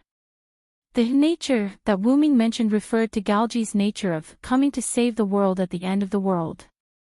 The end of the world for humans is probably referring to the human final trial, last embryo. The box court world was greatly influenced by the so-called inheritance. Like a law, if humans were unable to defeat the final trial, then humans themselves would walk towards destruction. And didn't the final trial of mankind require a savior-type hero like Galji to appear and defeat the apocalypse of mankind? Only Galji, who had such an inheritance, could perform the magnificent feat of saving the world, humans. And gods are inseparable from humans, Wuming said, thinking of his experience in Mesopotamia. In order to connect the gods and humans, the gods created the wedge of heaven and the lock of heaven in an attempt to bind the gods and humans together. Would the gods of Box Court need to do the same? No, there was no need for that. Box Court was a world where mystery existed, or rather, it was a world created for the sake of allowing mystery to exist. Also, if one had to say something, the gods and humans of the box court had already been separated. After the gods came to the box court, the separation of the gods and humans was completed. With the development of time, humans advocated science and abandoned mystery. However, as long as humans were still around, the gods would at most weaken. In any case, they would not completely disappear. Therefore, the gods of Bok's court did not need to spend so much effort to connect the gods and humans like the gods of Mesopotamia. Wu Ming's gods are inseparable from humans had another meaning. The separation of the gods and humans was inevitable, but the two existed in different worlds. As long as humans were still around, the gods would be fine. However, if humans were to go extinct, it would be a serious blow to the gods. Could it be that some gods want to save humans through Galgi and pass the human final trial, last embryo, to finally achieve the goal of saving themselves? However, if outsiders were to hear this, they would definitely think that this idea was ridiculous. Because, almost no gods would do that. White Yiksha shook his head. You also said almost, right? Wu Ming smiled. If it was not absolutely, then it was a possibility. White Yiksha was speechless. He could only bury his head and drink his tea. However, he also indirectly agreed with Wu Ming's words. After all, the gods are not without desires. White Yiksha raised his head and said calmly. If humans were to go extinct, then they, who had eternal life, would not live for long. Since that was the case, there would always be gods who would start preparing for a rainy day. However, I still say the same thing. Almost no gods would do that. This was just like the organizers of the lucky draw who had already decided on the winner. It did not conform to the rules. But not everyone has to eat with their right hand, right? There were always exceptions. The so-called rules were used to restrict the weak. Artificially liberate the human final trial, last embryo, and let their own pawns cross it to save their own lives. Wu Ming raised his hands as if he was weighing a scale. Then, he continued. It's fine even if you fail. Give up everything you can. As long as you're still alive, there will always be a chance to solve it. As Wu Ming spoke, he slammed his right hand down as if it was a part that needed to be abandoned.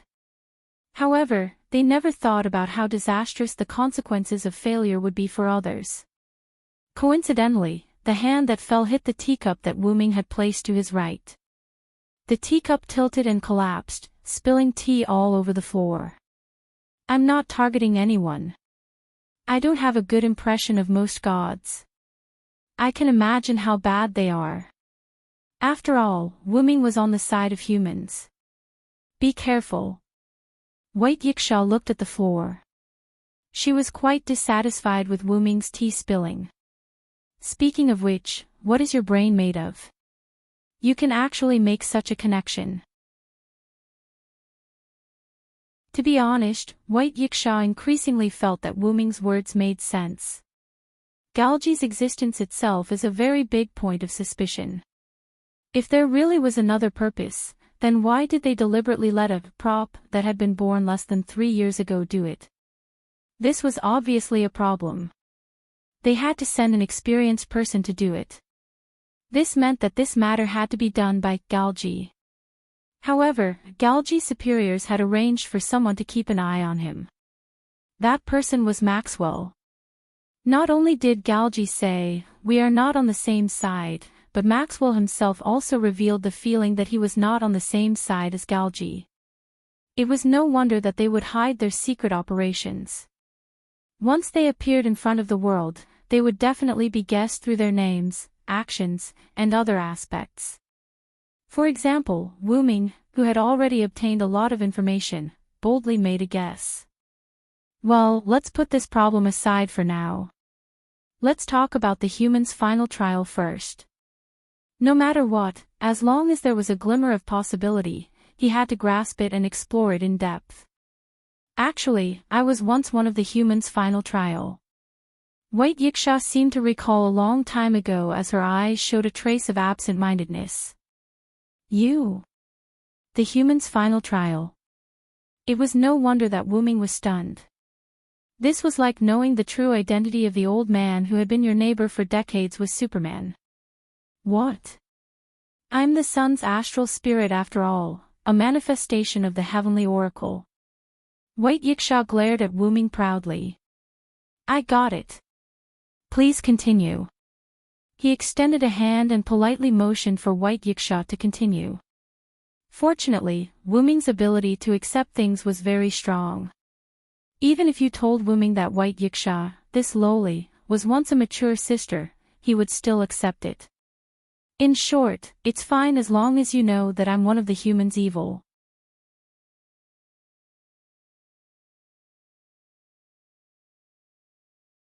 Chapter 835. I once used the identity of the White Knight Demon King to wreak havoc in the original box court. I used the identity of the human final trial to wreak havoc in the box court. Putting down the teacup in his hand, White Yiksha began to explain seriously. But due to the development of science, humans gradually understood incomprehensible phenomena and existences. For example, humans understood that the heaven-shaking theory was wrong. Correspondingly, White Yiksha's strength was greatly weakened. After my heaven-shaking theory spirit lattice was exploited, I was defeated and finally converted to Buddhism. From this, it could be seen that although humans were weak, humans had a great influence on powerhouses who were restrained by legacies. Then, White Yiksha, will you become an enemy of humans? Wu Ming wasn't concerned about whether White Yiksha would become an enemy, but he was worried that White Yiksha would be suppressed if he became an enemy. The so-called human final trial was for humans to train. This meant that humans would be defeated in the final trial. Oh, are you concerned about me? White Yiksha narrowed his eyes with a sneaky smile. After all, they were friends, so he was naturally worried. However, Wu Ming didn't want to admit it when he saw White Yiksha's smug face. I'm considering whether to plan ahead on how to kill you, Wu Ming answered without hesitation. That's a pity. Due to the heaven-shaking theory being unraveled and my conversion to Buddhism, my rights to the human final trial have stopped. But then, White Yiksha's tone changed. However, if I return the Godhead and retrieve the spirit lattice, the rights to the human final trial can still be reactivated. Is that so? Wu Ming nodded.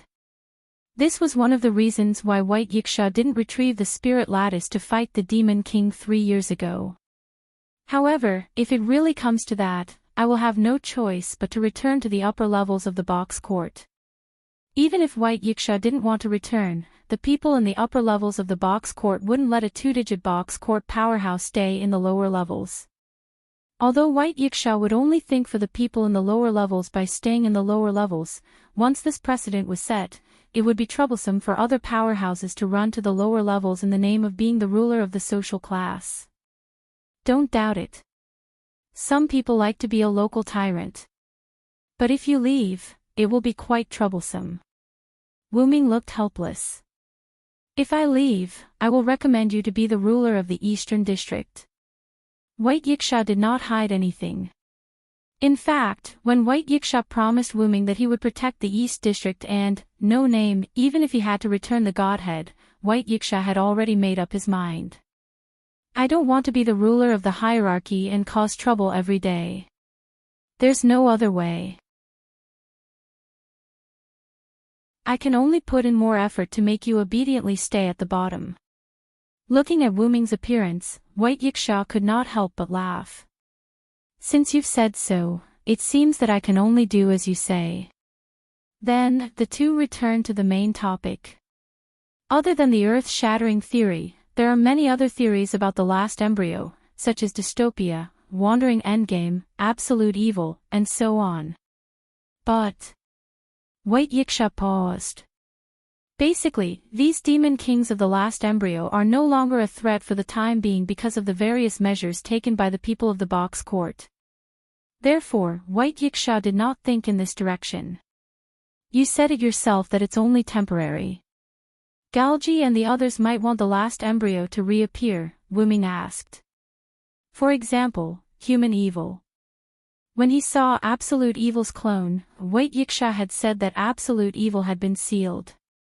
But the community in charge of guarding Absolute Evil's seal told me that the seal is intact and no suspicious people have been found recently. After experiencing the attack of Absolute Evil's clone, White Yiksha immediately contacted the manager. Moreover, ever since No Name sealed it 200 years ago, the seal has always been perfect and has never been broken. Oh. Absolute Evil was sealed by No Name 200 years ago. Wuming really did not know about this. After all, No Name was once the largest community in the East District. Naturally, it had some glorious results. White Yiksha shook his head matter-of-factly. Looking at White Yiksha's smug expression, those who did not know would think that White Yiksha was the one who sealed Absolute Evil. If that's the case, the place where Absolute Evil was sealed is probably related to No Name. Now, it was still managing the seal of Absolute Evil. It was probably an ally of No Name 200 years ago. That's right. The community managing the seal of Absolute Evil is an ally of No Name, White Yiksha said slowly, then looked into Wuming's eyes. The current 5-digit community in the North District, Salamandra. Wuming was deep in thought. Long ago, Wuming had guessed that Galji and the others had attacked the outer gate of the 54545 for some reason. The reason why he only suspected this was simple. The East, South, West, and North districts had all been attacked by Absolute Evil's avatars. The West district was not attacked a second time. The South and East district were attacked a second time in the same place. Only the North district was attacked a second time in a different location. Wuming originally had some guesses about this. With a series of clues and the fact that White Yiksha said that the place where Absolute Evil was sealed was the headquarters of Salamandra, perhaps Galji and the others really did something in the outer gate of the 54545. However, the conditions for unsealing the seal of Absolute Evil are very special. White Yiksha's next words attracted Wuming's attention. Very special. Then, White Yiksha extended a finger. First, you must have Sun Sovereignty. Sun Sovereignty. Wuming's expression changed slightly. It was unknown if he thought of something bad. What's wrong? White Yiksha noticed the change in Wuming's expression and asked kindly. Nothing. Speaking of which, Sun Sovereignty should be very difficult to collect, right? Wuming shook his head and continued the current topic. No matter where the sun was or which world it was in, it was a crucial deciding factor. There were tens of thousands of god groups in the box court world, and each god group had an existence related to the sun. Therefore, in order to take care of the many powerhouses related to the sun, Sun Sovereignty was divided into 24 portions. However, if I remember correctly, you should have more than half of the Sun Sovereignty, White Yiksha. It was said that White Yiksha had 14 Sun Sovereignty. In that case, there were only 10 suns scattered outside. However, 10 Sun Sovereignty was not enough for hundreds or thousands of god groups. However, although that was the case, if it was someone from the upper echelons of the box court behind Galji, it was reasonable to have 1 or 2 Sun Sovereignty. However, White Yiksha's next words shocked Wuming again. Not only do I have multiple Sun Sovereignty, but my enemy also has multiple Sun Sovereignty, and there are 6 of them.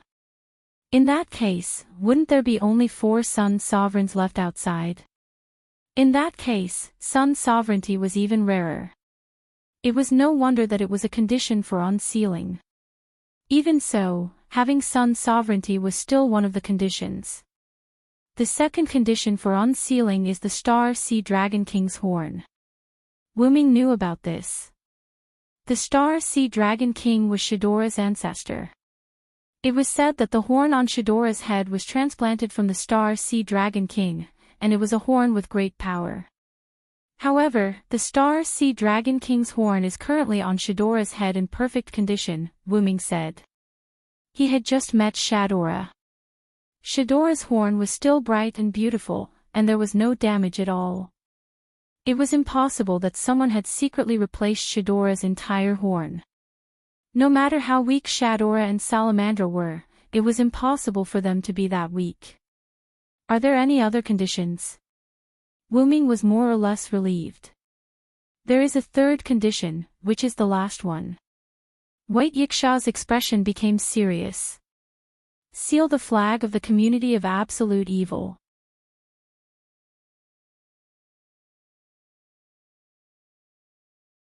Chapter 836. Hearing this, Wuming could not help but narrow his eyes. The flag of the community that seals absolute evil, wasn't that the flag of no name? That's right, it's the flag of no name, White Yiksha said with certainty. So, my guess was right. Wuming said subconsciously. What did you guess right? White Yiksha looked at Wuming in confusion. This had nothing to do with what she said, right? I always feel like you've been hiding something from me. Facing White Yiksha's suspicious gaze, Wuming could not help but laugh. How could that be, cough cough. Let's call it a day. At this moment, Wuming seemed to be in a relaxed state. Wuming's sudden relaxed state made White Yiksha begin to complain. Don't be too relaxed. Although the Sun Sovereign is rare, if there's someone behind the other party, it's not impossible to get it. The Starsea Dragon King's horn is even more so. As for the flag of no name, don't forget that 3 years ago, no name was taken away by the Devil King. Combined with the information you provided, it's most likely those people. To put it simply, White Yiksha was quite worried about whether the other party would break the seal of absolute evil. Don't worry, the enemy can't do anything anymore. Standing up, Wuming stretched his body. But White Yiksha still wanted to refute, but Wuming immediately interrupted him. Alright, I've prepared a surprise for Ren and the others. I have to go back and prepare in advance. With a wave of his hand, black and purple ripples appeared beside Wuming. Do as you please. White Yiksha took a sip of tea in a fit of pique. Don't worry, White Yiksha. Wait until tomorrow, you'll know why I'm not worried that the seal of absolute evil will be broken. At that time, please take care of no name. With another wave of his hand, Wuming plunged into the portal. The portal closed immediately. I'll know tomorrow. Take care of no name. What do you mean? Bai Yiksha, who didn't like to keep people in suspense, complained unhappily. Then, he took out his gift card and prepared to take out some snacks to eat with the tea. However, like unpredictable fate, White Yiksha seemed to realize something as his eyes suddenly widened. Could it be? Looking at his reflection in the teacup, Bai Yasha smiled. So that's what you mean. There really is such a guy. He took out the desserts from the gift card and put away the gift card. White Yiksha held a teacup in one hand and a dessert in the other. Well, if that's true, then it's a happy ending. Then, White Yiksha took a bite of the snack. At the entrance of No Name's headquarters, a dark purple ripple appeared, and Wuming jumped out. Wuming had not walked through the main entrance for a long time, so he decided to walk through the main entrance. Have we arrived? Looking at the two huge magic puppets guarding the door in front of him, Wuming walked in without hesitation.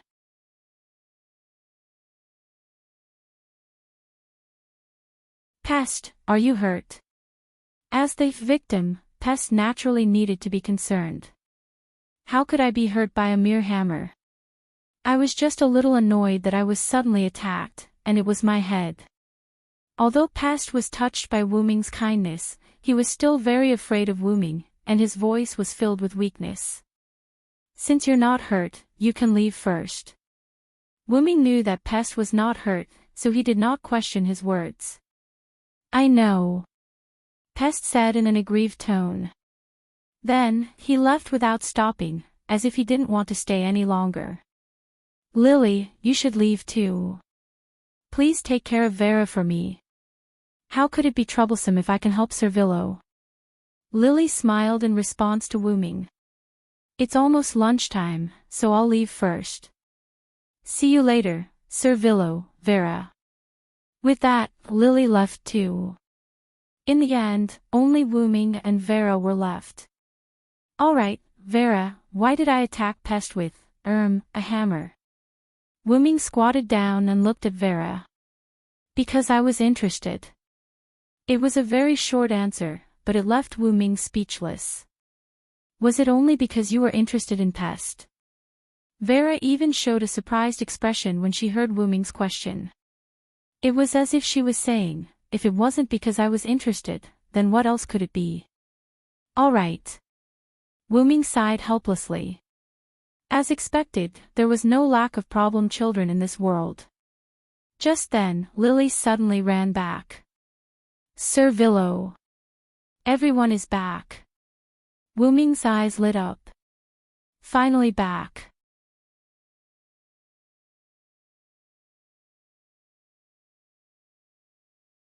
Chapter 837.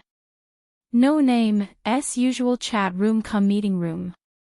Although there was a realm gate and it wasn't a long journey, after leaving home for a long time, the first thing to do after returning was to rest. You're finally back. Jiao Fei now sat on the sofa and elegantly took a sip of the black tea she had just prepared. Fei Niao is indeed a young lady. Haruai Hayashi, who was sitting next to Jiao Fei Niao and stroking the three-furred cat, couldn't help but say. It's just a habit. Do you want to learn etiquette? I can teach you. Jiao Fei Niao seemed a little excited and looked at Haruai Hayashi as if she was offering her services. However, Haruai Hayashi shook his head. That's not necessary. She wasn't cut out to be a young lady. She preferred to spend time with her friends naturally. After all, Haruai Hayashi's personality isn't suitable. Ren, who was resting on the opposite side, said weakly. After spending some time together, the members of No Name had a certain understanding of Haruai Hayashi, this seemingly innocent but actually two-faced girl. Haruai Hayashi didn't care about Ren's words at all and even nodded in agreement. I think that as our No Name's mascot, Black Rabbit is very suitable for learning etiquette. Haruai Hayashi said as he looked at Black Rabbit, who was also resting on the sofa.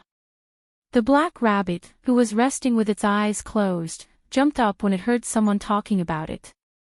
Its ears also twitched. Black Rabbit also has etiquette knowledge, Yao-san. Although Black Rabbit's etiquette knowledge may not be as good as Miss Fei Niao's, he doesn't need to learn it.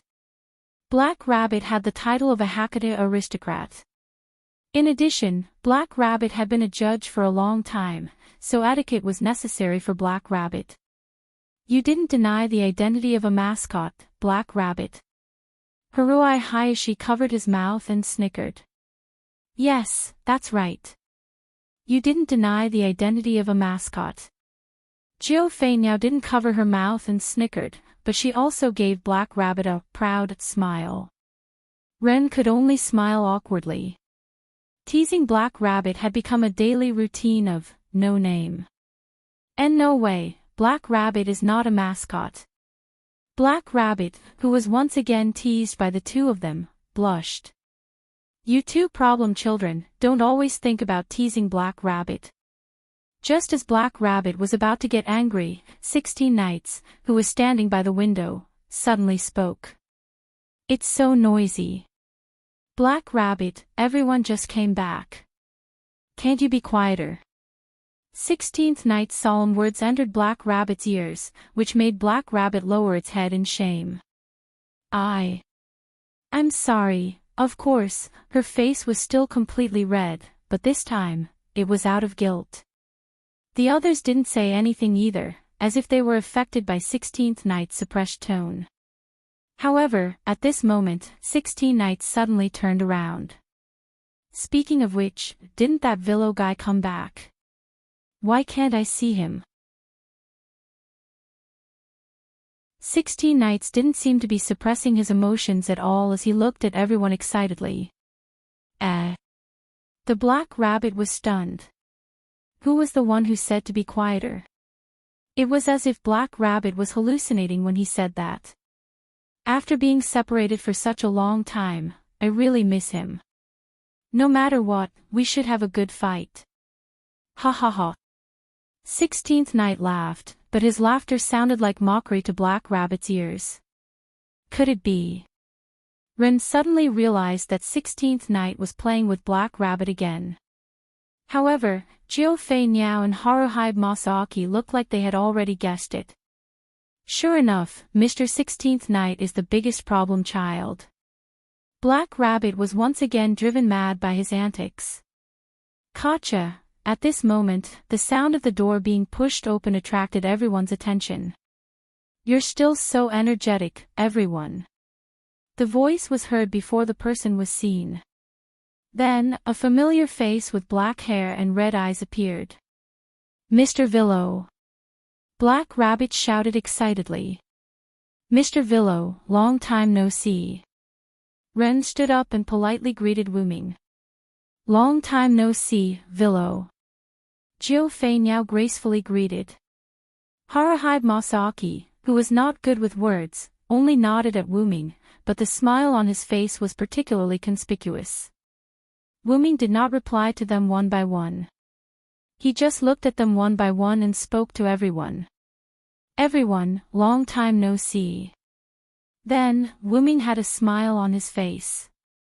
Yo, little brother, I missed you so much. 16th Night, who was standing by the window, walked toward Wu Ming, flipped over the sofa with one hand, and jumped in front of Wu Ming. You've been doing well recently, haven't you? Wu Ming smiled helplessly. First, he participated in all kinds of gift competitions in the Southern District, and then he was attacked by Absolute Evil's clone.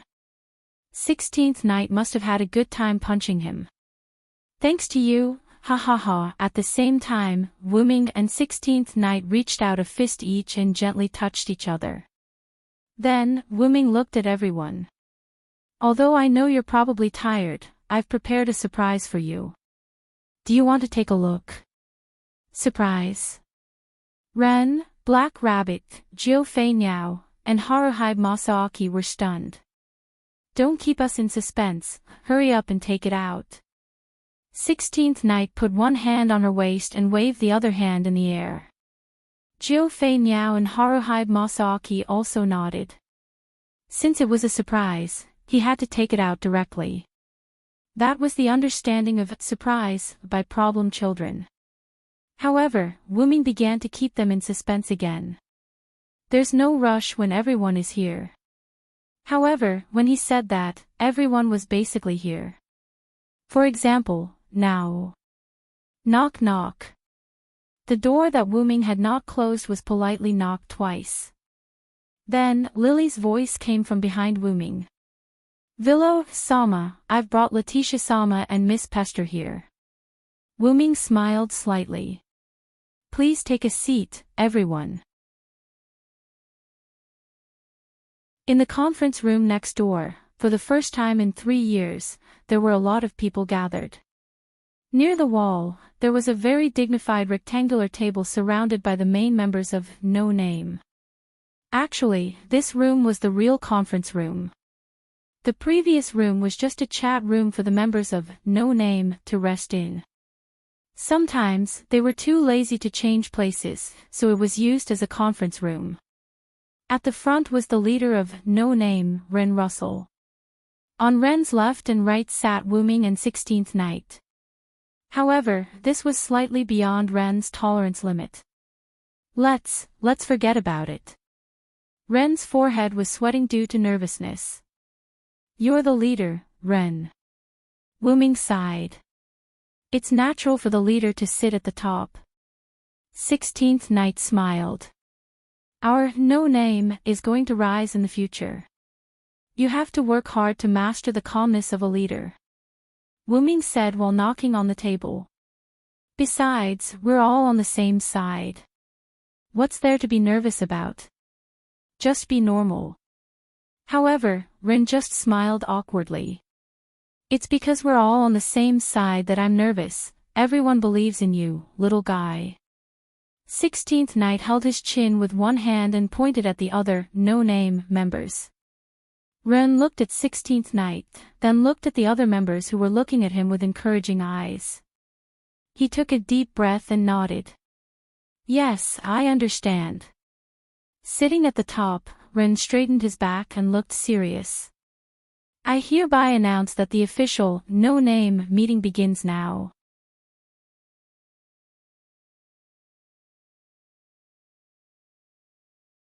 Chapter 838. This meeting was suggested by Mr. Villo, so the first speech will be given to Mr. Villo. Ren reached out his hand and pointed at Wuming. Wuming gave Ren face and nodded. This meeting was suggested by me, mainly because I want to share with everyone the surprise I brought back from the Northern District. Wuming said and looked at everyone. At this time, the seat next to 16 Knights, Hiroi Hiroyuki, who was sitting there, raised his hand and said, "It shouldn't be an ordinary surprise, right? If it was an ordinary surprise, there would be no need for this kind of meeting." That's right. Wuming nodded and didn't say much. Because Wuming wanted to use action to prove it. Wuming reached out his hand, and the golden dragoness space ripple appeared on the table. The golden ripple moved horizontally, and a rectangular piece of cloth was spat out from the golden ripple and neatly laid on the table. This is Ren, who was sitting at the head of the table, as well as Ryubi and Letitia, who were sitting next to Wuming, were all shocked and immediately stood up. A flag. Jio Yuko, who was sitting next to Hiroi Hiroyuki, saw the truth of the cloth and was puzzled. It was a red flag with a golden border, and the pattern on the flag was a girl with hills and earth as the background. Miss Hiroyuki, that was our no-names flag. Lily, who was sitting next to Hiroyuki, said with a trembling voice. At the same time, a few drops of tears fell from Lily's cheeks. The reason why Lily didn't stand up emotionally was because Lily was crying so emotionally that she didn't have the strength to stand up. Our flag. Ren, who stood up, reached out his hand and wanted to touch the flag that belonged to no name, but because Ren was sitting at the head of the table and the position of the flag wasn't close to Ren, Ren couldn't touch it at all. On the contrary, Ryubi and Letitia, who were sitting next to him, easily touched the flag. That's right, it is indeed our flag, Letitia said with absolute certainty. Mr. Villo, how did you find our flag? Black Rabbit looked at Wuming with tears in her eyes. The emotional Black Rabbit also shed tears, and its voice began to tremble slightly. Just like Lily, it was the excitement and joy of the return of the no-name flag. I got it from the Demon King who attacked No Name 3 years ago. Following that, Wuming told everyone about what had happened between him and Galji. Wuming did not tell the members of No Name everything that had happened in the past. After all, it was too complicated. Therefore, Wuming only told them the important things. After he finished speaking, Wuming didn't do anything else. He just waiting for the members of No Name to digest the information he had brought. To put it simply, because you captured their important subordinates, you have forced them to complete this trade, right? 16 Knights easily understood the information that Wuming had brought. But, Mr. Villo, why didn't you capture all of them? Maybe you could have investigated the Demon King who attacked our community 3 years ago. Black Rabbit asked Wuming rather excitedly. Calm down, you perverted rabbit, 16 Knights said rather rudely. Didn't you hear what Villo said? They have some power behind them, and they might even be from the upper echelons of the box court. 16 Knights' eyes were full of ridicule. Of course, 16 Knights was not ridiculing Black Rabbit, but the box court. The upper echelons of the box court created the box court, and then used others to cause trouble in the box court, causing a disaster to the box court. It was as if the partners of justice were actually the villains of the boss. How ironic. Jiu Fei now also opened his mouth to explain to Black Rabbit. If we capture all of them, the people behind them will send new puppets to the lower echelons of the box court. If that was the case, it would be better to let Galji and his people, who he knew pretty well, cast a long line to catch a big fish. Haruhi Hiroyuki also spoke. Also, didn't Vilo say that Galji has the tendency to betray the people behind him? Although Haruhi Hiroyuki had no intention of befriending Galji, the saying, "the enemy of my enemy is my friend," still made some sense. What Jiu Fei Niao and Haruhi Hiroyuki said was actually the problem that Wu Ming had considered at the time. Therefore, Wu Ming did not choose to cooperate with Galji, nor did he choose to completely fall out with him. In the end, Wu Ming chose to make a trade with Galji. They did not form an alliance, nor did they form an enemy. It was just a simple trade, although Wu Ming was a bit rough. Galji and his people are not a threat. The key is that four-digit demon king called Maxwell. After Wu Ming said that, the others also had a serious expression. He has an immortal body, so it seems that my fists are useless. 16 Knights shrugged and said in a relaxed tone. I'm afraid my ability won't be of any use either. Jiu Fei now shook her head. Haruhi Hiroyuki looked at his hand, then looked at Wu Ming. Vilo, you can't do anything to him either. I can't do anything with normal methods, but I haven't tried any other special methods. Then, Wu Ming looked at his palm and slowly clenched it into a fist. The next time I see him, I'll try to use a sealing technique to deal with him. If you can't beat him to death, then don't beat him to death. It was such a simple principle. But according to what you said, he won't easily appear in front of you, right? Jiu Fei now asked. Maxwell was scared by Wu Ming's blade of salvation, so he abandoned Galji and the others and ran away. Not to mention that it would be difficult to see him again. Maxwell would probably run away immediately after seeing him. I naturally have a way to make that guy walk into a trap. Wu Ming smiled and kept them in suspense. Keeping us in suspense again. Jiu Fei now snorted in disdain at Wu Ming's suspense and turned her head to the side. It's like wine, the more it is brewed, the more fragrant it gets. Wu Ming finished and looked at Ren, who was in deep thought. Ren, do you have anything to say? However, Ren sighed slightly. I'm a bit concerned about Galji. According to what you said, he is about the same age as me, but he was used as a prop less than 3 years old. The point was that Galji and Ren were the leaders of their respective communities. Plus, he was born less than 3 years ago as a prop, so the pain he suffered must not be any less than Ren. You can't sympathize with him, Ren. You know, because of Galji's plan, many people's families were destroyed and they died an unnatural death. Wu Ming's face was serious. If he was not worried about the power behind Galji, even if Wu Ming did not execute Galji and the others on the spot, he would have captured them and handed them over to White Yiksha. After all, a pitiful person must have something to hate. For freedom was not an excuse to hurt others. I'm sorry. Ren lowered his head guiltily. But 16th Knights refuted Ren. This is not something you need to apologize for, leader little thing. Kindness would sometimes bring about mistakes, but the starting point of kindness was never wrong. Also, leader, don't always show such a lack of confidence. You need to be more confident. Wu Ming shook his head helplessly. Listening to advice was a good thing, but don't always put your status so low. After all, Ren was the leader of No Name. Yes. I'm very sorry. Ren was at a loss. By the way, Mr. Varen, did you manage to get anything else from No Name from Galji? Black Rabbit quickly tried to smooth things over for Ren. Of course, even if I intend to let them go, I still have to skin them alive.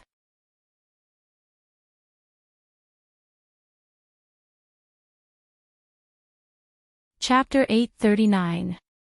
In the next second, Wu Ming took out a card out of thin air. It was Wu Ming's gift card. When Wu Ming and 16 knights first arrived at the box court, the 4 of them went to White Yiksha to appraise the gift according to Black Rabbit's suggestion. At that time, White Yiksha gave each of them a gift card that could be used to store items. However, Wu Ming had the dragon nest space, so he didn't use it often.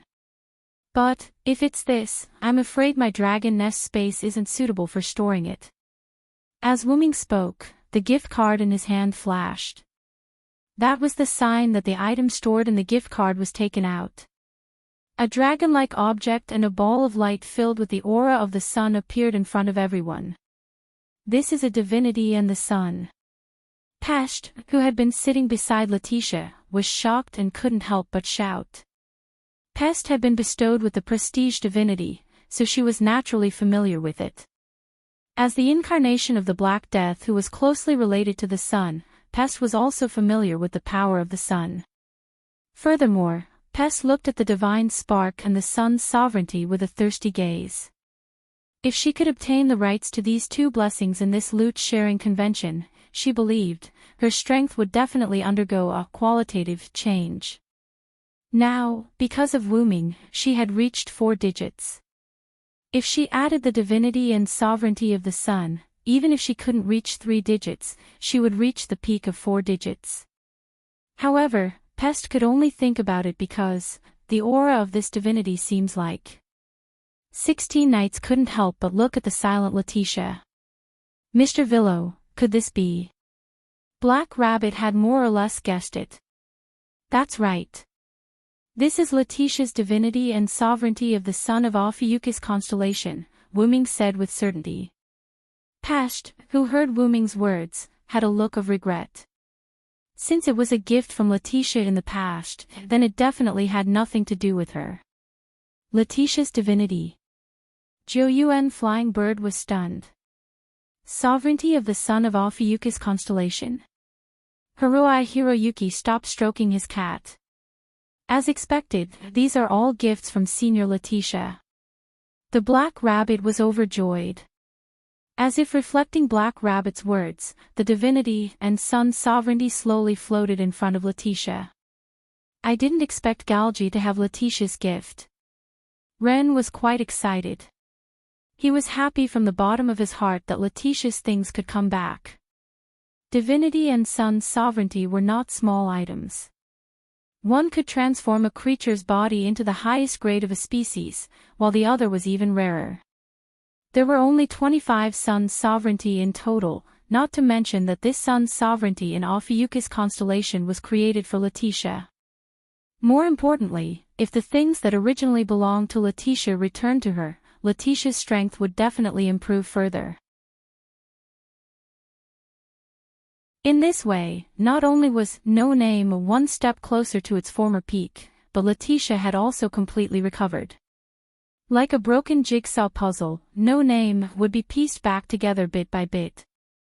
And Ren believed that with Wu Ming and 16 knights around, this jigsaw puzzle would be even more beautiful than before when the time came. In response to Ren's question, Wu Ming naturally nodded his head. Regarding this question, I will explain it later. Then, Wu Ming looked at Letitia. Okay, Letitia, quickly put away the divinity and sun sovereignty. But, Letitia hesitated. Master. Letitia looked at Wu Ming with guilt and gratitude. Her face was full of hesitation. Wu Ming, who already had a tacit understanding with Letitia, understood Letitia's eyes. Letitia was not willing to accept the gift that originally belonged to her. As for the reason, perhaps it was guilt and self-blame for giving up her own power, or perhaps it was because she wanted to let others use it, or perhaps it was because she was satisfied with the power that Wu Ming gave her. All of these could be the reason why Letitia was not willing to accept it. But, no matter what, these were Letitia's things. Even if Letitia was Wu Ming's, even if Letitia took the initiative to give up these gifts, even if these gifts were separated from Letitia for a long time, no matter what, these were Letitia's things. This divinity was originally yours, it's just returning it to its original owner. As for the sun's sovereignty, among all of us here, Ophiuchus constellation is the most compatible with you. If you don't want it, then this sun's sovereignty is useless. After all, the sun's sovereignty of Ophiuchus constellation was originally an additional sun's sovereignty that the box court system created for Letitia. Don't be blinded by power, but don't take the initiative to give up the power that you deserve. Only with power can you protect the people you want to protect. The others didn't say anything, they just quietly watched this scene. If you still feel guilty, then take this power and protect the box court well. This is the atonement for your previous incarnation of the Demon King to wreak havoc on the box court. It's also the mission that I, as your master, have given you, Letitia. At that moment, without waiting for Letitia's reaction, Wuming forcefully stuffed Letitia's divinity and the sun's sovereignty of Ophiuchus constellation into Letitia's body. Letitia sighed and smiled helplessly. Master, I understand. I promise you, this body will always be loyal to you. I will definitely carry out your will to the end.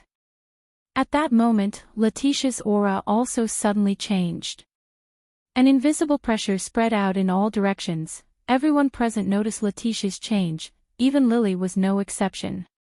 Now, with all of her previous power restored, plus the power that Wuming gave before, it could be said that Letitia was now at the top of the 4 digits. Now, even White Yiksha who didn't return the divinity and spirit core couldn't do anything to Letitia. Whoa. Pest let out a few unwilling whimpers. Damn it, I'm so envious. That's great, Senior Letitia. Lily's little tail wagged. If there was anyone who was the happiest, it would definitely be Lily. As someone who didn't have much battle power and wasn't part of the main force, but was able to sit together and discuss with everyone, Lily was naturally very happy to see her comrade's power rise to another level. If she didn't have any power, she would pray for her comrade to become stronger. If she couldn't protect her comrade, she would pray for her comrade to become stronger to protect the other comrade. As for herself, who didn't have much battle power, she just had to do what she was supposed to do, for example, do the logistics work that her comrade gave her. Thank you, Lily. Letitia returned Lily's bright smile. The surprise that Mr. Villo brought really scared me. We have to hang up our flag. This way, our no-name will once again have a community with a flag. Black Rabbit excitedly held up the flag, ready to do as he said. Then, Wuming raised his hand to signal Black Rabbit to not be anxious. Don't be anxious, Black Rabbit, I also got something from Galgi. However, this frightened everyone. Hey you, did you really skin the other party?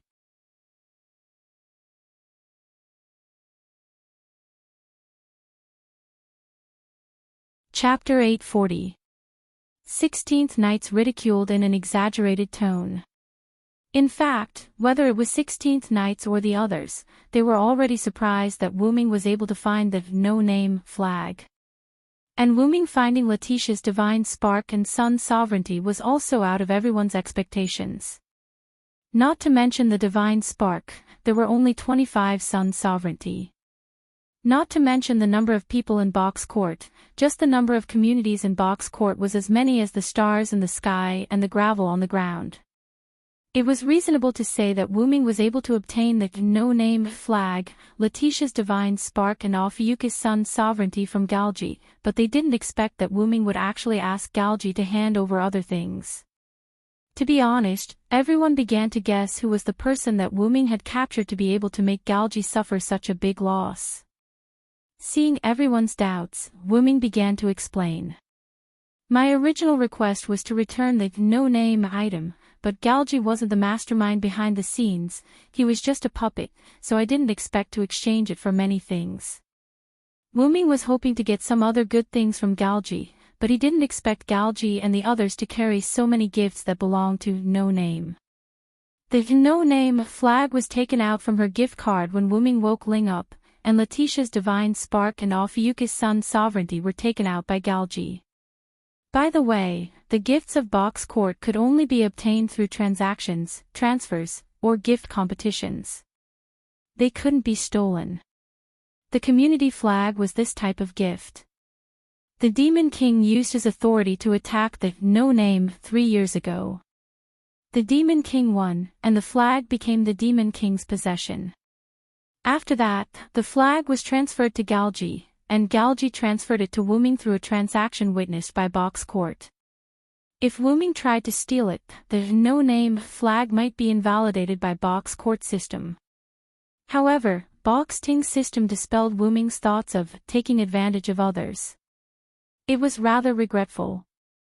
Asterisk cough asterisk cough asterisk. Asterisk in short, thanks to the Bok's court system, Galgi was able to hand over everything that belonged to No Name.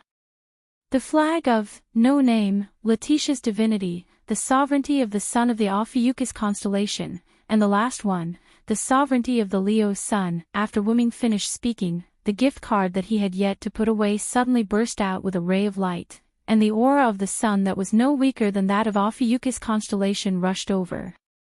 This is another sun sovereign.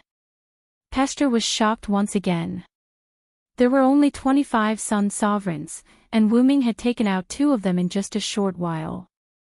In the lower level of the courtyard, there were actually 2 sun sovereigns in the 7-digit outer sect. What kind of explosive news was this? Speaking of which, other than Letitia, is there anyone else in No Name who has a sun sovereign?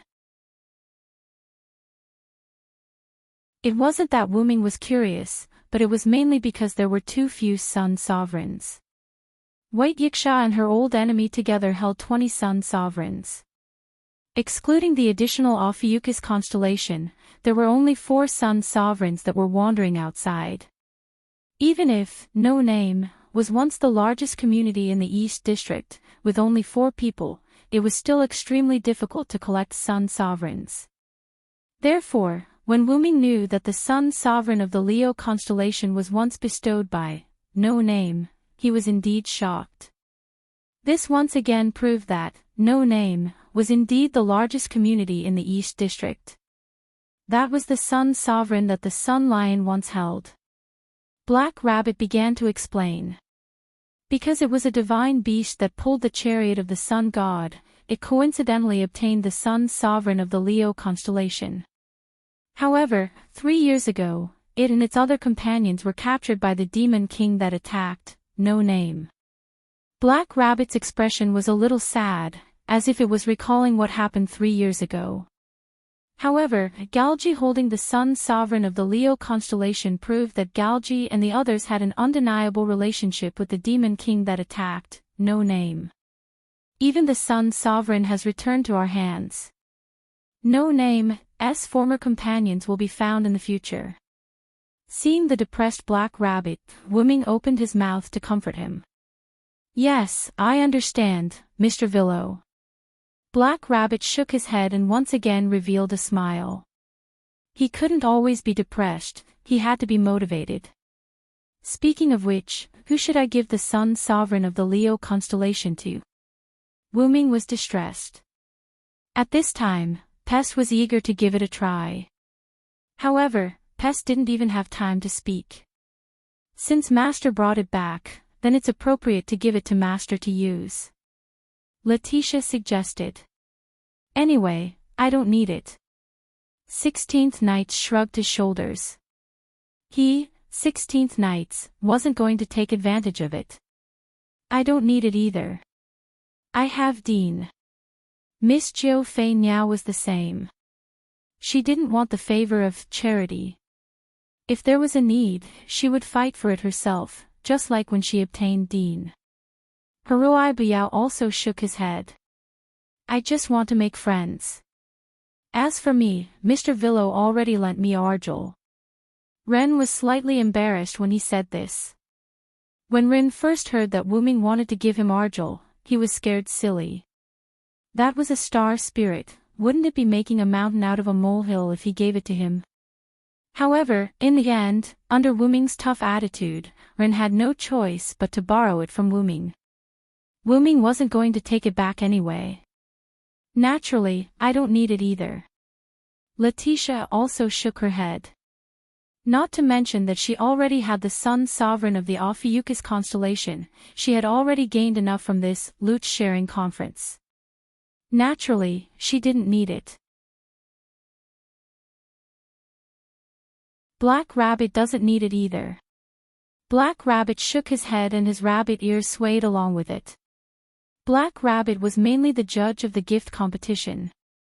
Even in terms of combat power, Black Rabbit wasn't to be underestimated.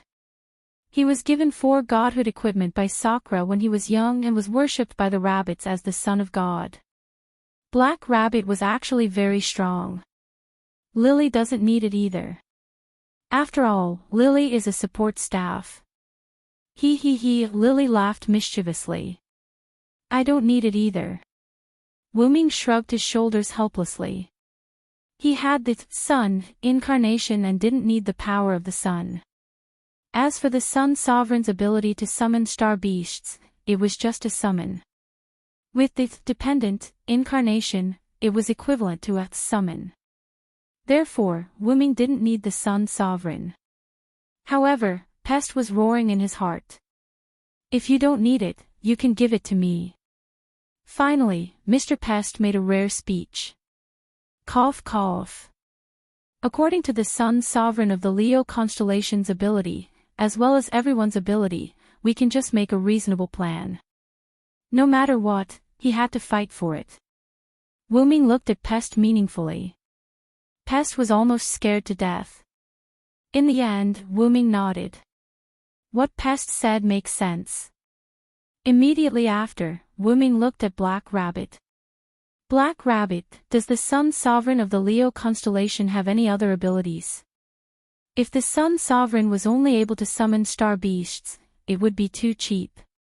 The Black Rabbit stretched out a finger and gently tapped its chin. I remember that the sun sovereign of the Leo constellation can give the wielder the ability to reflect all weapons. It's a pretty good ability. I see. Wuming nodded. Then, give this to 16th Night.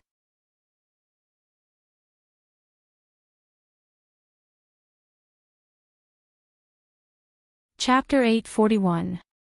Wait. Why are you giving it to me? 16th Nights frowned. Was he looking down on him?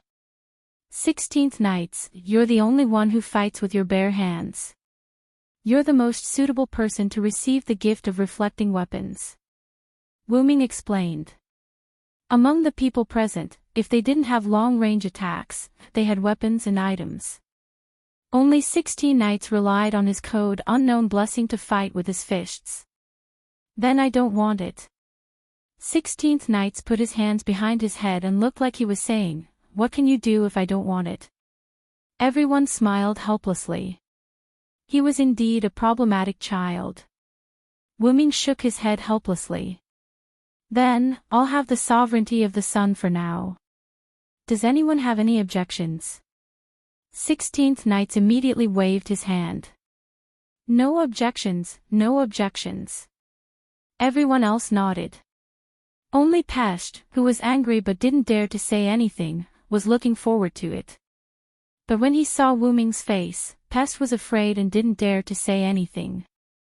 Then, this meeting is over. Thank you for your hard work, everyone. Ren nodded. We also have to do some work for the return of the no-name flag.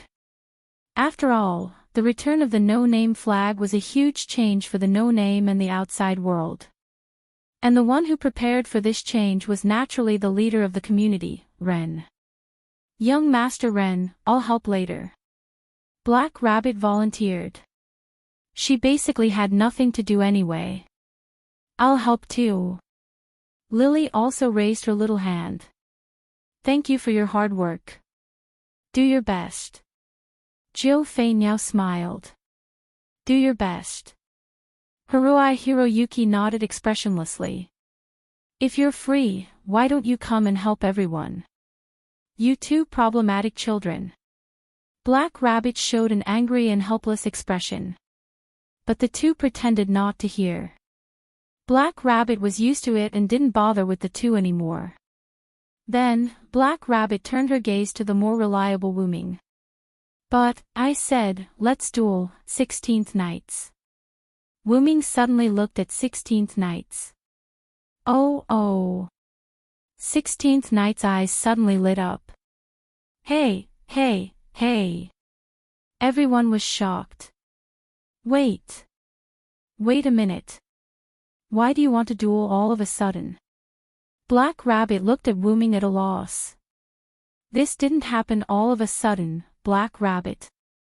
16th Knights raised her head and closed her eyes. Then, 16th Knights looked at Wu-Ming. This is a continuation of the unfinished fight between men. Wu-Ming shrugged and admitted this point. Although that's part of the reason, the main reason is that 16th Knight rejected my proposal, which made me very unhappy. Then, Wu-Ming stretched out 2 fingers and pointed at 16 Knights. The winner will be able to command the winner to do anything, and the loser will have to give the winner a gift as a reward for winning. What do you think? It was different from the simple, if you lose, you have to be obedient. There was also an additional reward. What an interesting condition. I like it. 16 Knights placed her palms on the table, her eyes burning with the flames of war. But then, 16th Knights showed a distressed expression. However, I don't have any extra rewards. How about this? Black Rabbit and I had a gift competition before the Fire Dragon's birth ceremony. I received the command to command Black Rabbit to do anything except perverted things. How about this as a reward? 16th Knights emphasized on the word perverted. The falling clock tower that Wu-Ming caught with psychokinesis was the masterpiece of the gift competition between 16th Knights and Black Rabbit. Don't emphasize it on purpose. Black Rabbit was on the verge of breaking down. She felt that she had embarrassed herself. No problem. Wu-Ming agreed without hesitation. Don't agree so quickly. Black Rabbit wanted to cry but had no tears. Then, how about we use a countdown to see who can cause more damage to the other in the given time? Wu-Ming suggested. After all, they were partners. They couldn't really kill each other. But if they didn't kill each other, they wouldn't be able to finish the competition in a short time. Therefore, a countdown was the best solution. A countdown. It doesn't matter. As long as we can fight each other. 16th Knight smiled as she rubbed her palms. As she finished speaking, 2 pieces of parchment appeared in front of Wu-Ming and 16th Knights. It was the contract for the competition. Gift game name, duel between the 2, use any method to cause damage to the other party in the given time. Contestants, Villoth Saransword, 16th Knights reverse winning condition, after the given time, the damage will be less. Winning reward, command the loser to do anything, 1 time, failure penalty, provide any gift to the winner. Oath, respect the above content. Based on the judgment of the court system, the gift game will be held. Because there was no organizer, the community at the end was blank. After checking that there were no mistakes, the parchment in front of the 2 burned instantly. That meant that the contract was in effect. All right. Without further ado, let's start. 16th Knight said and walked towards the door.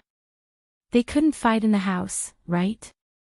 Wait a minute. Mr. 16th Knights, can't we not fight? Black Rabbit asked anxiously. Even though it was a sparring session, Black Rabbit still didn't want to see her companions hurt each other. But Wu-Ming shook his head. Black Rabbit, you have to know that 16th Knights is a problematic child. He won't listen to you. Hearing Wu-Ming's words, Black Rabbit turned to look at Wu-Ming. Mr. Villo, you just came back from the North District not long ago. Isn't it good for everyone to rest for a while? But this time it was 16th Knight's turn to speak. Black Rabbit, Villo is the most problematic child. You have to know that he was the one who started this fight.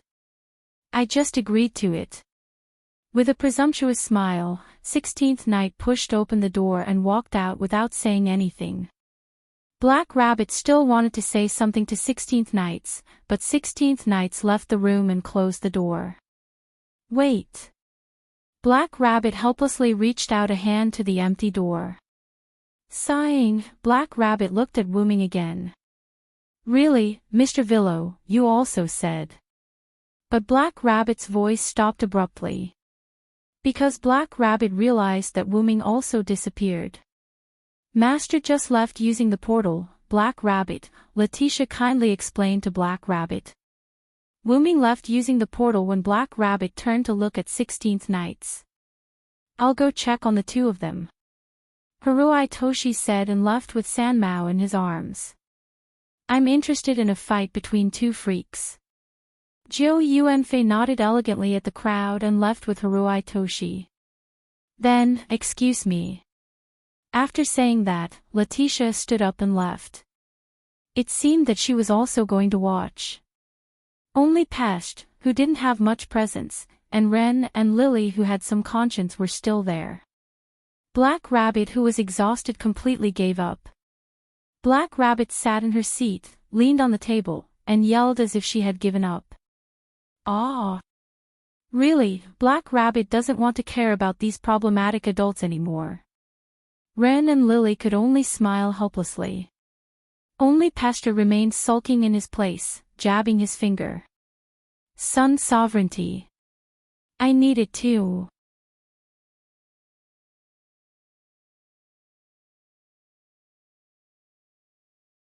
Chapter 842. 16th Knights and Wu Ming walked side by side in the no-name corridor. Although the two were about to duel, Wu Ming and 16th Knights were companions after all. Naturally, they would not destroy their friendship because of a mere duel. Speaking of which, have you figured out the other party's goal? 16th Knights asked as he walked with his hands in his pockets. 16th Knights was not talking about Galji's own goal, but the goal of the person behind Galji. It seems like they want Galji and the others to unlock the seal of the final trial. However, the key items are our flag and the sun's sovereignty. Their plot has basically been destroyed. After all, the key items had been traded by Wu Ming.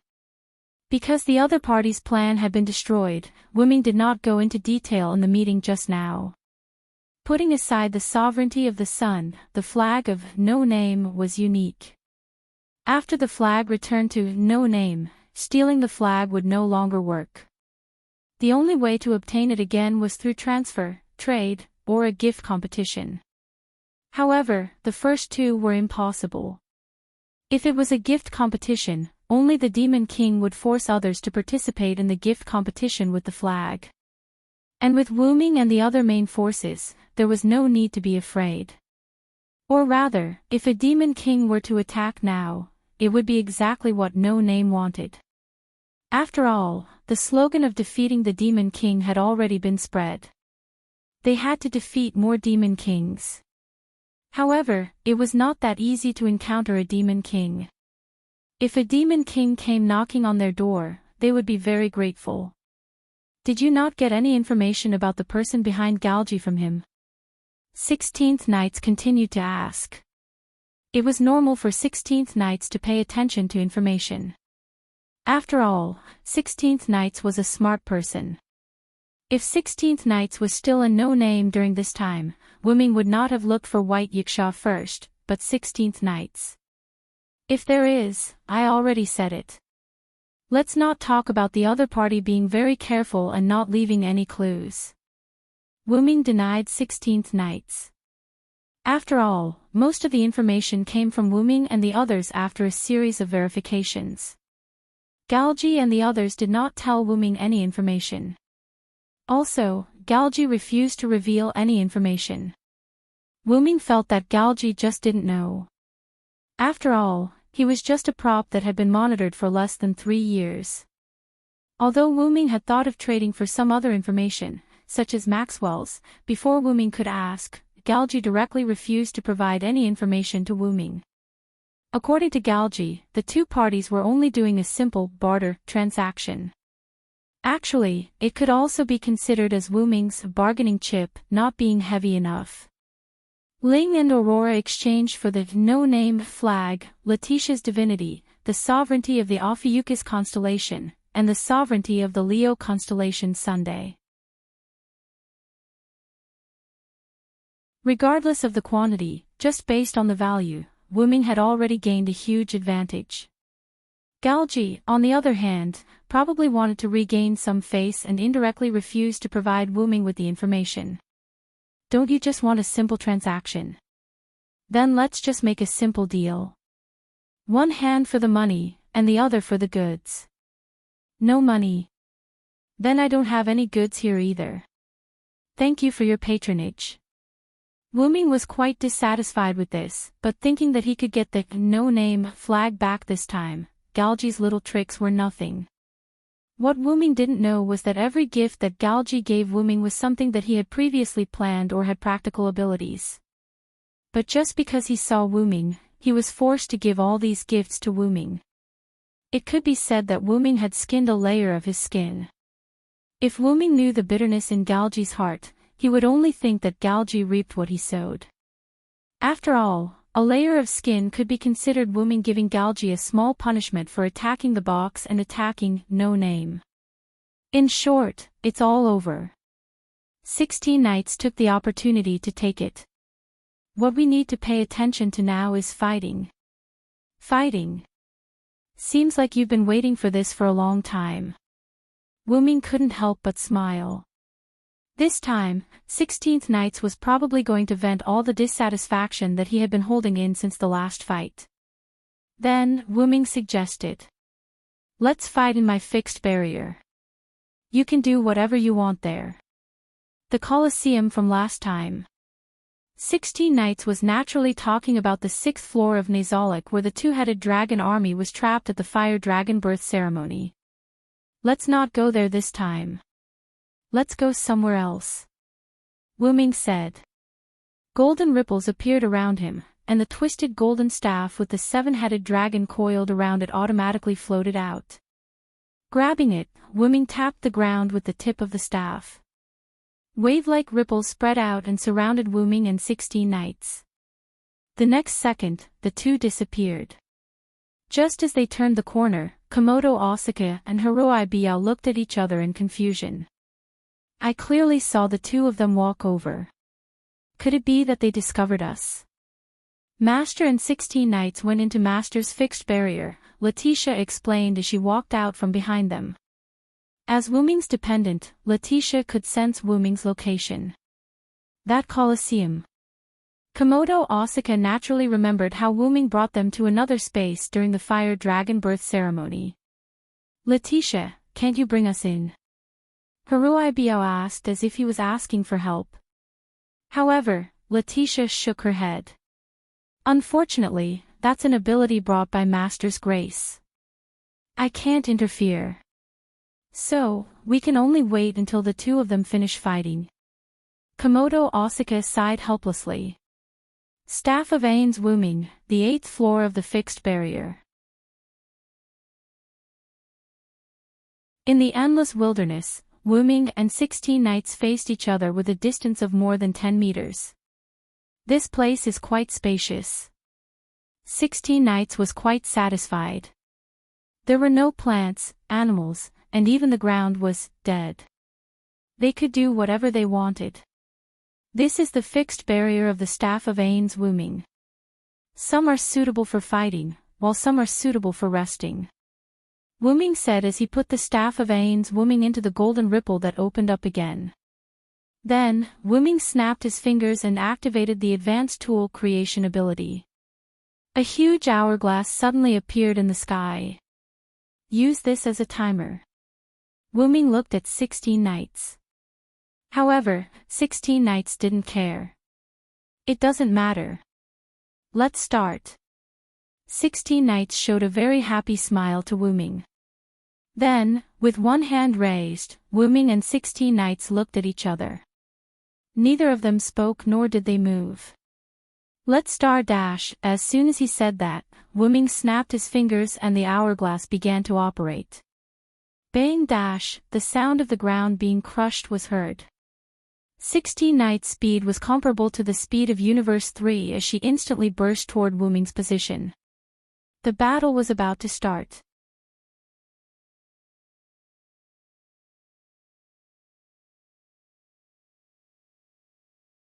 Chapter 843. Boom! 16 Knights rushed to Wu Ming's side with the speed of the third universe and smashed his fist down. The place where Wu Ming was standing instantly exploded, and smoke and dust filled the air. As the smoke and dust slowly dispersed, 16 Knight's fist was pressed on the broken ground, and Wu Ming was nowhere to be seen. Still so impatient, 16 Knights. Wu Ming's figure floated in the sky as he teleported away. It's a countdown match after all. I have to seize the time and enjoy the fun of fighting. 16 Knights shook his arm. Because he was a bit agitated, he used a bit more strength to smash the ground. Wu Ming, who was floating in the sky with psychokinesis, released his power of the will completely and spread it to the ground that 16 Knights had punched. Although the ground didn't seem to be broken that badly, and only the surface cracked, Wu Ming could see through his power of the will that a crack went deep into the ground. Wu Ming began to wonder if 16 Knights would break through this place. The staff of Anziergen's enchantment was connected to the 10 underground floors of Nazalic. It didn't mean that Wu Ming could only use it on the 8th floor and not the other floors. With 16 Knights fist, if he really wanted to break through this place, Wu Ming wouldn't have any doubts. Of course, if Wu Ming kept supplying mana to maintain the enchantment could still be repaired if it wasn't broken through in one go. Just like now. The ground under 16 Knights' feet seemed to have gone back in time as it slowly returned to its original state. Can this place repair itself? That's not fun. 16 Knights was a bit dissatisfied. Why? Things that are broken automatically repair themselves. That's not fun at all. It turned out that 16 Knights was a problematic child, and he was the violent type. Then I won't let it repair itself. It'll save my mana. That's what you wanted. Wu Ming smiled helplessly. Wu Ming immediately stopped supplying mana to the enchantment to repair itself. That's more like it. 16th Knights laughed wantonly as he bent his knees and jumped. A large scale of cracks appeared on the ground as 16th Knights rushed into the sky. Unable to fly, he could only rely on this method to attack Wu Ming. Without any fancy moves, 16 Knights' weapon was just his fists. Facing 16 Knights, Wu Ming responded with the same method of attack, punching. The two unadorned fists collided with each other, causing the entire atmosphere to tremble. Visible shockwaves spread out in all directions with their fists as the dividing line. Boom! After a short stalemate, the two separated. Because 16th Knights was a human, just a slightly special human, he naturally couldn't overcome the gravity of the ground. Thus, 16th Knight's body began to automatically descend to the ground. Wu Ming, on the other hand, couldn't help but go a little higher due to the inertia from the exchange of blows with 16 Knights. Being able to fly is indeed a good thing, 16th Knights, who was kneeling on one knee, teased Wu Ming. I didn't think of using this to take advantage of you. Because 16th Knights was so aggressive, Wu Ming subconsciously used the teleportation door to go to the sky. Wu Ming finished speaking and landed on the ground. Both of them suffered some damage from the exchange of blows, but Wu Ming's injury was more serious. Shaking his numb right hand, Wu Ming smiled helplessly. Sure enough, in terms of explosive power, you have the upper hand. If Wu Ming didn't have the advantage of being in the air, Wu Ming would be the first to retreat. However, compared to Wu Ming who came to the ground to fight with 16th Knights, 16th Knights didn't have the idea of being waterproof. I won't go easy on you. 16th Knights pretended to rush over again. I don't need you to go easy on me either. Wu Ming swung his fist and met 16th Knight's second punch. Boom! Just like before, the ground was split by the shockwave. At the same time, the ground couldn't withstand the impact of the two and shattered, sending rocks flying everywhere. However, this time, the ground didn't recover. On the contrary, a large number of rocks that flew into the sky fell and buried the two of them. Crash! Wuming released his magic and bounced the rocks away. He wasn't hurt at all. What a convenient ability. 16th Knights, who crawled out of the rocks, said enviously. Although he wasn't hurt, 16th Knights, who didn't have the ability to release energy, was in a sorry state. I have many abilities. Moreover, this is just a simple way to release energy. Wuming smiled and didn't mind. Is that so? Speaking of which, is the glowing rune on your body one of your abilities? 16th Knights pointed at Wuming's arm. Wuming raised his hands. Sure enough, there were some runes on Wuming's hands. It's just a lune rune for strengthening. It only increases strength. I used it when I fought with you before. With the strengthening of the lune rune, Wuming wouldn't be at a disadvantage when fighting with 16th Knights. I didn't pay attention at the time. Forget it, it doesn't matter. It's just a strengthening rune. Watch me break it. 16th Knight said and rushed over again. Come and try. Wuming responded with his fist. The battle was still ongoing.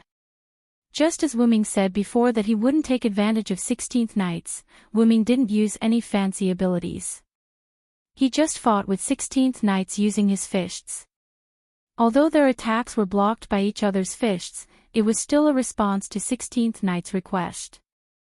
16th Knights also used his fists to fight with Wuming.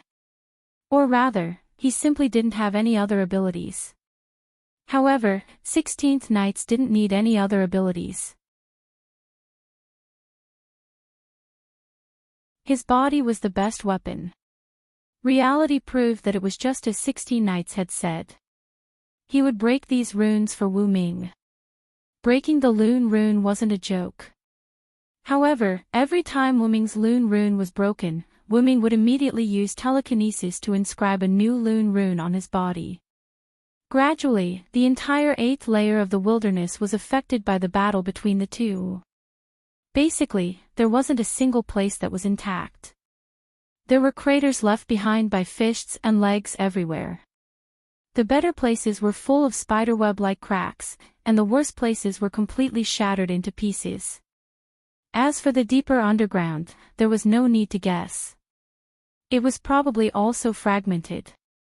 Because Wuming cut off the supply of mana to repair the enchantment, the shattered ground of the 8th layer didn't automatically repair itself. Gradually, the 8th layer couldn't hold on any longer. Caw, caw, caw. The sound of something heavy breaking entered their ears. 16th Knights, who was temporarily separated from Wuming, panted heavily with a puzzled expression. What's wrong? Is this place going to collapse? You guessed right.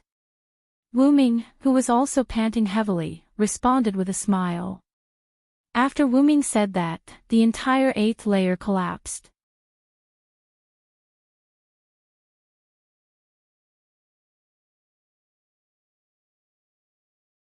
Chapter 844. Generally speaking, if it was a multi-story building, once a floor collapsed, the people on that floor would automatically fall to the next floor due to gravity.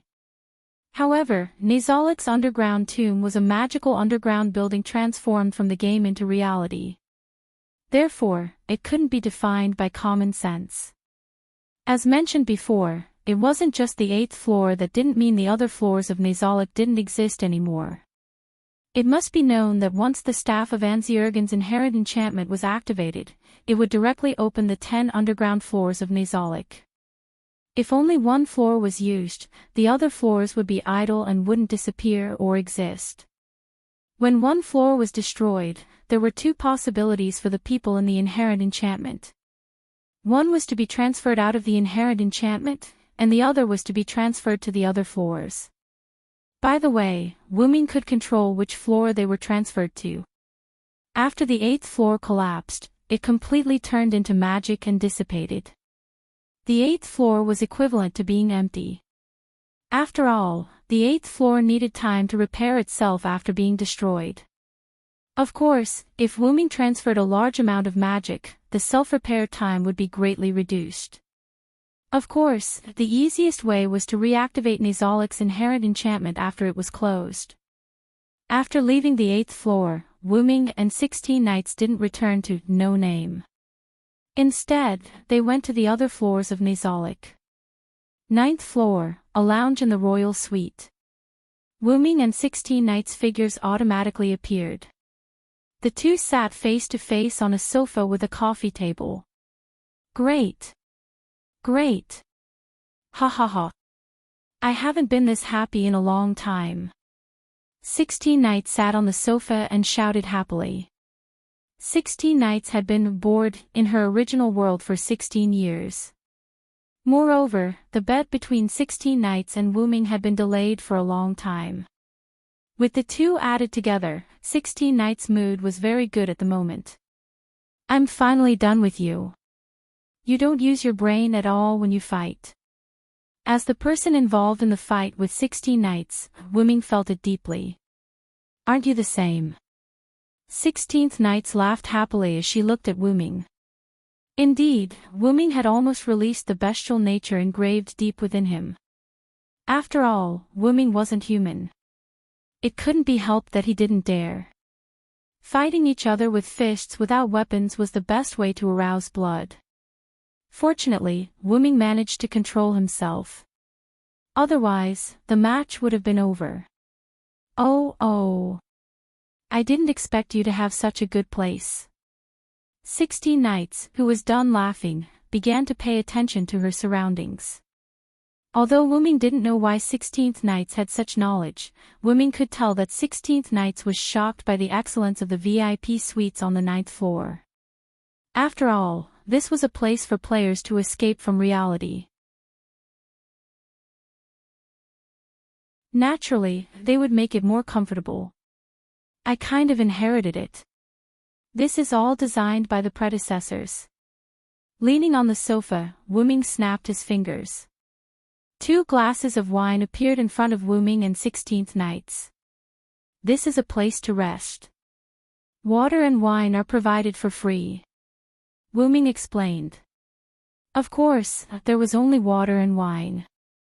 After all, this was a game. There was no such thing as eating, so they could only drink some water and wine. If there's such a good place, you should have brought me here earlier, 16th Knight said as she unceremoniously raised her wine glass. Then you and the two of them would have caused a ruckus here. Wuming also responded without holding back.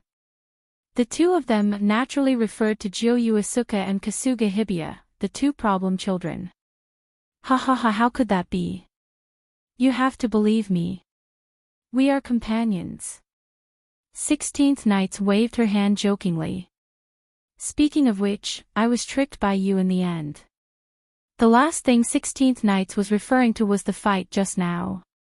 When the fight between the two broke on the 8th floor, there was only a bit of sand left in the hourglass. Then, 16th Knights discovered that she was healed by something. What 16th Knights didn't know was that Nazolic's teleportation never had any light. It was just a sudden disappearance. Therefore, the light that appeared when the 8th floor broke wasn't a sign of teleportation. It was the activation of the healing rune that Wuming designed in advance. That was the Lune rune that Wuming buried in the ground while fighting with 16th Knights. Wuming intentionally lured 16th Knights to not stay in the same place to fight. Moreover, 16th Knights, who was lured by Wuming, wouldn't go to the same place to fight. Only then would the healing runes in every inch of the 8th floor not be destroyed by 16th Knights. It was precisely because Wuming and 16th Knights didn't continue fighting in the same place that their fight affected the entire 8th floor. In the end, the healing rune was activated. The hourglass in the sky also ran out of sand, and the time was up. Then, if I didn't guess wrong, the result should be a draw. 16th Knight said as a contract appeared in front of 16th Knights. Sure enough, there were 2 victors on the contract. Victors Villoth Silensward, 16 knights in reverse. However, there was no such thing as a draw in the gift competition, so the two of them were also losers. Losers, Villoth Silensward, 16 knights in reverse. In this way, both sides could order the other side once. What a pity. I originally wanted to heal myself in the end. I didn't expect to include you in the healing range. Wuming drank a mouthful of wine without blushing. I almost believed you. 16th Knight smiled casually and drank the wine in one gulp.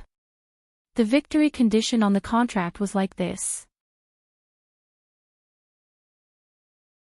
Victory condition: after the time is up, the damage taken will be less. Wuming had implanted healing runes in the shattered ground of the 8th floor. When these healing runes were activated, the effect was to completely heal the two of them. In this way, after the time was up, the two of them would be the ones who didn't receive any damage. Hey, this is completely the same as when I competed with Black Rabbit. 16th Knights was quite depressed. A competition was to determine the winner and loser. Why would it be a draw every day? But this time, 16th Knights was quite happy, so 16th Knights didn't want to pursue Wuming. Here, this is Black Rabbit's command authority. 16th Knights took out a piece of parchment from the gift card and threw it to Wuming. Alright, give me the sovereignty of Leo's Sunday, 16th Knight said bluntly as he extended his hand towards Wuming. You guessed it. Wuming took out a ball of light and threw it to 16th Knights. Even an idiot can see that you want to give me the sovereignty of the Leo constellation Sunday. That's why you want to compete with me. I'm just curious as to how you lost the sovereignty of the sun to me.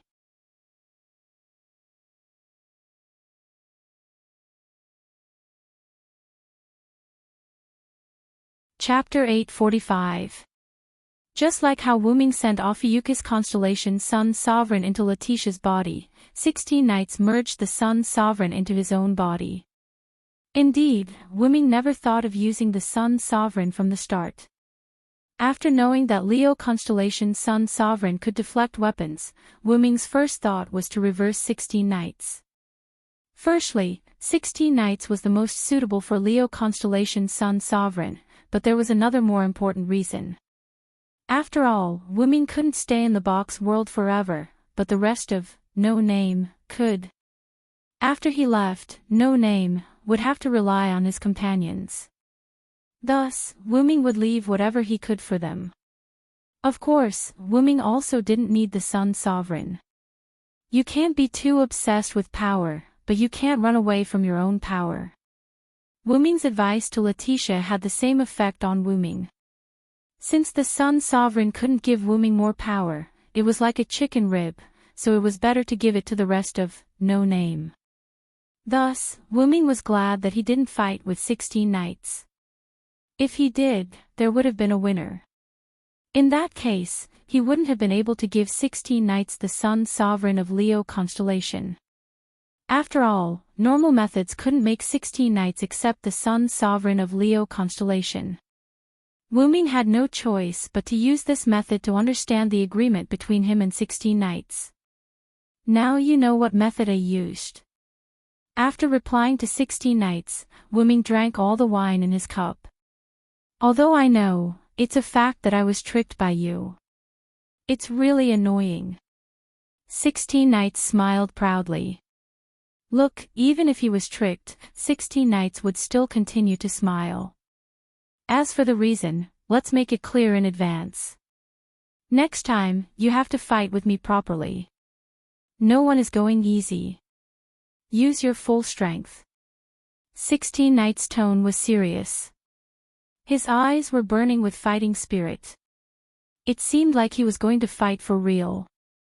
After all, they had already experienced fighting each other.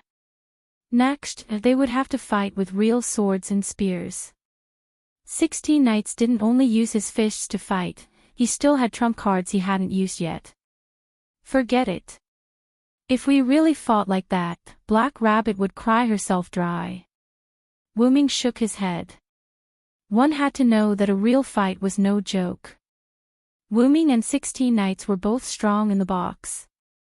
If they fought, they would be injured would be light, but they would definitely be heavily injured. Their lives might even be in danger. Although 16 knights was indeed looking for excitement, the two of them were not mortal enemies. There was no need to fight to the death, right? Previously in the conference room, Black Rabbit was about to cry when he found out that Wu-Ming and 16 knights were going to fight. If it really came to a real fight like 16 knights said, Black Rabbit might really cry. Forget it then. We'll talk about it later. 16th knights, who seemed to have thought of something, also chose to give up. It's about time. We should go out. Wu-Ming realized that the two had been away from No Name for a long time. It was time to go back. Hey. You should have other spaces. Why don't you take me for a walk? 16 knights said as her eyes lit up. Wu-Ming showed a helpless expression. Because Wu-Ming knew that this was the light of a problem child. No Name's headquarters. Wu-Ming and 16 knights left the corridor. The two of them seemed to have removed their invisibility and appeared out of thin air. In the end, Wu-Ming didn't take 16 knights for a walk. After all, if the other two problem children found out about this, they would either have a falling out or pester Wu-Ming all the time. It's really unfair. Since 16 knights also visited your private space, we have to do the same. At that time, the two of them would probably say something like that.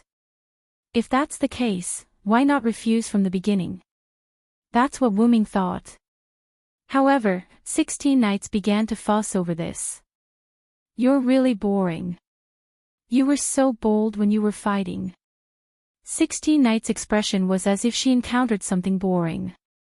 To put it simply, she was quite bored.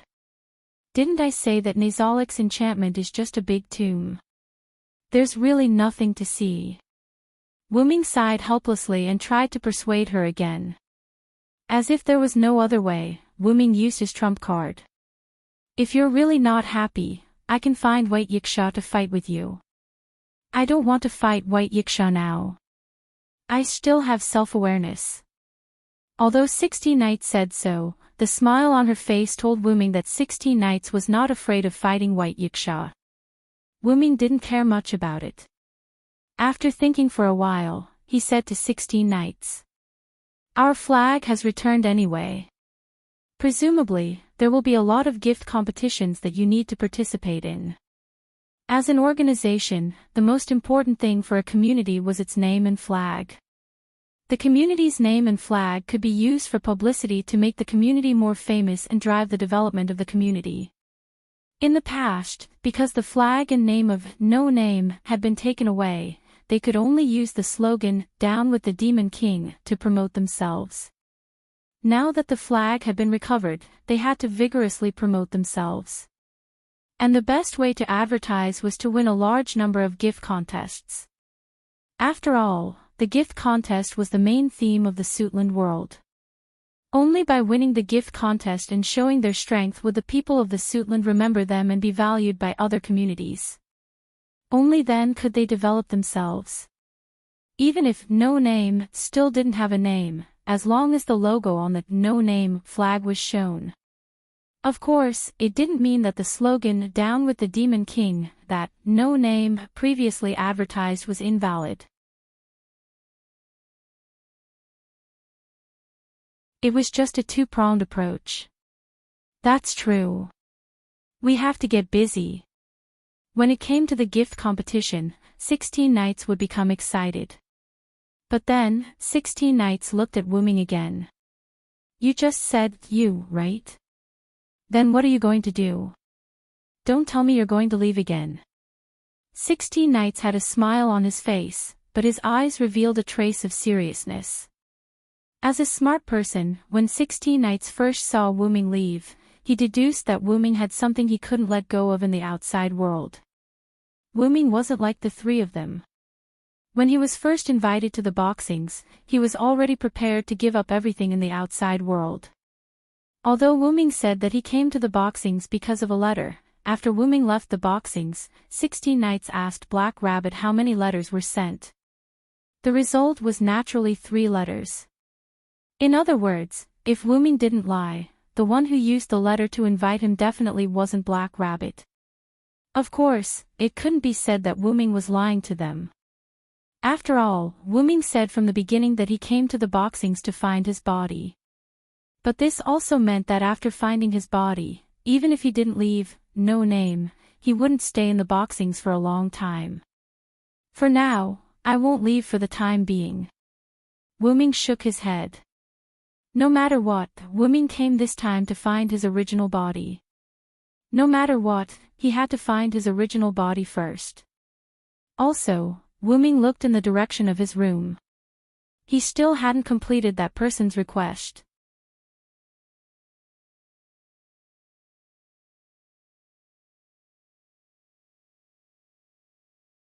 Chapter 846. No name, headquarters, Wuming's room. Vera sat alone on Wuming's bed, quietly waiting outside the window. Gotcha. The door opened, and Vera subconsciously turned her head. It was Wuming. Vera used a bit of strength and jumped from the bed to the ground. She ran to Wuming's side in an extremely cute manner. Welcome back. Vera said as she pulled on Wuming's sleeve. I'm back. But after saying that, Wuming felt that something was wrong. This was supposed to be his room. How did Vera manage to turn the tables on him? But it didn't matter. After laughing at himself, Wuming squatted down and apologized to Wuming. I'm sorry, Vera, for leaving you here alone. Before, when Lily came to find Wuming and told him that everyone else had returned, Wuming first brought Lily and Vera to Pest's room and found Pest, who was still sulking. Then, Wuming brought the 3 of them to his room and found Letitia, who was cleaning the room. After that, Wuming, who had the intention to hold a meeting that belonged to No Name, left Vera, who was not a member of No Name, in his room. Although the meeting just now wasn't that important, and Wuming did agree to let Vera stay by his side, it was still a matter of principle. Wuming bringing the leader of the northern community into his own community was already against the rules in the eyes of ordinary people. He couldn't possibly bring the leader of the northern community into his own community's meeting. It's fine. Regardless of whether Vera understood the depth of Wuming's apology or not, Vera didn't seem to blame Wuming. Finally, Wuming looked at Vera's pair of eyes that were the color of will-o'-the-wisps rather seriously. Then next, let's go settle Maxwell's matter once and for all. After separating from Wuming, 16th Knights returned to the previous conference room. Opening the door, as expected, only Hey Bunny and Ren were in the conference room dealing with matters. Mr. 16th Knights, did you and Mr. Villo finish fighting? In fact, it wasn't like what Wuming said before, that a long time had passed. He and 16th Knights didn't fight for long. In fact, it was just the principle of happy times always pass by quickly. However, it was also because Wuming deliberately shortened the duel time. Although I don't want to admit it, happy times are always short. Shrugging with a smile, 16th Knight walked to her seat at the conference table and sat down. In short, I'm here also came to help. With the return of the no-name flag, not only did they need to participate in the bestowment competition in the future, there were also various miscellaneous matters that needed to be dealt with and prepared in advance. Although Wu Ming did not explicitly point this out, 16 Knights was clear about it, and Ren the Black Rabbit was dealing with these matters. Mr. 16th Knights also came to help. Hey Bunny was a little worried since she was a problem child. She looked at Jiao Fei Niao and Haruai Buyao and left. Hey, Black Rabbit, no matter what, I'm still a smart person. Be careful, or I'll rip your ear off. 16 Knights grinned, looking like he was joking at the same time. Ears can't be. Hey Bunny panicked and covered her ears. That. 16th Knights, come and help." Ren smiled awkwardly and wiped a drop of cold sweat from his forehead. "You don't have to take 16th Knight's words seriously, but if you don't take it seriously, then 16th Knights will take it seriously." And there was one more thing to know. Although her fists were fiercer than most of the people in No Name, 16th Knights was indeed smart. "I misunderstood Mr. 16th Knights. It's Hey Bunny's fault. Who told you problem children to always do things that annoy people?" 16th Knights felt that Hey Bunny's annoyance was actually referring to her ears. Okay, I'll pull your ears if you keep talking." I know. Don't always covet Hey Bunny's ears. Speaking of which. Ren opened his mouth again. "Where did Mr. Villo go?" 16th Knights picked up a document on the table and answered without looking up. "He went to find his body." Leaving this sentence that confused Hey Bunny and Ren, 16th Knights began to work. North District, 54545 Outer Realm Gate Square. It was already night time. Because the Devil King's attack had already retreated, but after all, the Devil King's attack had just ended, so there were still not many people using the Realm Gate. There were only some community members who came to help Salamandra deal with the aftermath. Among them, there was no lack of community members who belonged to the same class as Salamandra, which was ironic. Black and purple ripples appeared in a corner of the Realm Gate Square. Wuming and Vera walked out of the teleportation gate. After all, they had been here once, so Wuming's teleportation gate could be used. "Let's go, Vera, let's walk around the city." Hearing Wuming's words, Vera could not help but tighten her grip on Wuming's sleeves, as if she was afraid of being left behind. "Don't worry, Vera, as long as that Maxwell guy appears, I will definitely take care of him this time." Vera hesitated, but in the end, she nodded silently.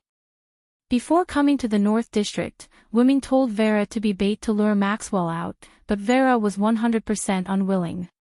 As a last resort, Wuming could only persuade her and repeatedly promise her, as well as entice her by buying snacks. Finally, Vera reluctantly agreed. But there was nothing he could do about it. According to the information he gathered, Maxwell was only interested in Vera, so he could only use Vera as bait. Although it was bait, Wuming was not prepared to let the fish eat the bait. But why did Wuming choose the 54545 Outer Realm as the location of the operation? Firstly, it was because there was a familiar local snake, Salamandra, so it was easier to get things done. Secondly, Wuming was still very worried about the Seal of Absolute Evil. If the enemy's plan was really to release Absolute Evil, Wuming did not think that the other party would give up. Even if there was no key item to lift the seal, Wuming did not think that the other party would give up so easily. One must know that the Box Court was a world full of miracles. Maxwell alone, the 4-digit Demon King, had a resurrection ability that Wuming could not understand. He had not found the original body yet, so he was very suspicious of whether the person behind Maxwell and the others had more strange unknown methods. Of course, if Wuming overestimated the other party, then it was nothing. He could just treat it as taking Vera shopping. In short, it was always right to be cautious. Immediately, Wuming brought Vera to stroll around the city. How did the two of them enter the city? Wuming's teleportation door was super useful. Wuming was very interested in the city. After all, the last time he came, Wuming did not have a good look around. You're tuning into the LoveLore Library YouTube channel. We're so grateful for your support, and don't forget to subscribe to join us on this incredible journey through captivating stories. Your generosity through donations truly makes a world of difference, as it's the primary source of revenue that allows me to expand and enhance this channel for you. Thank you from the bottom of my heart for being a part of this adventure.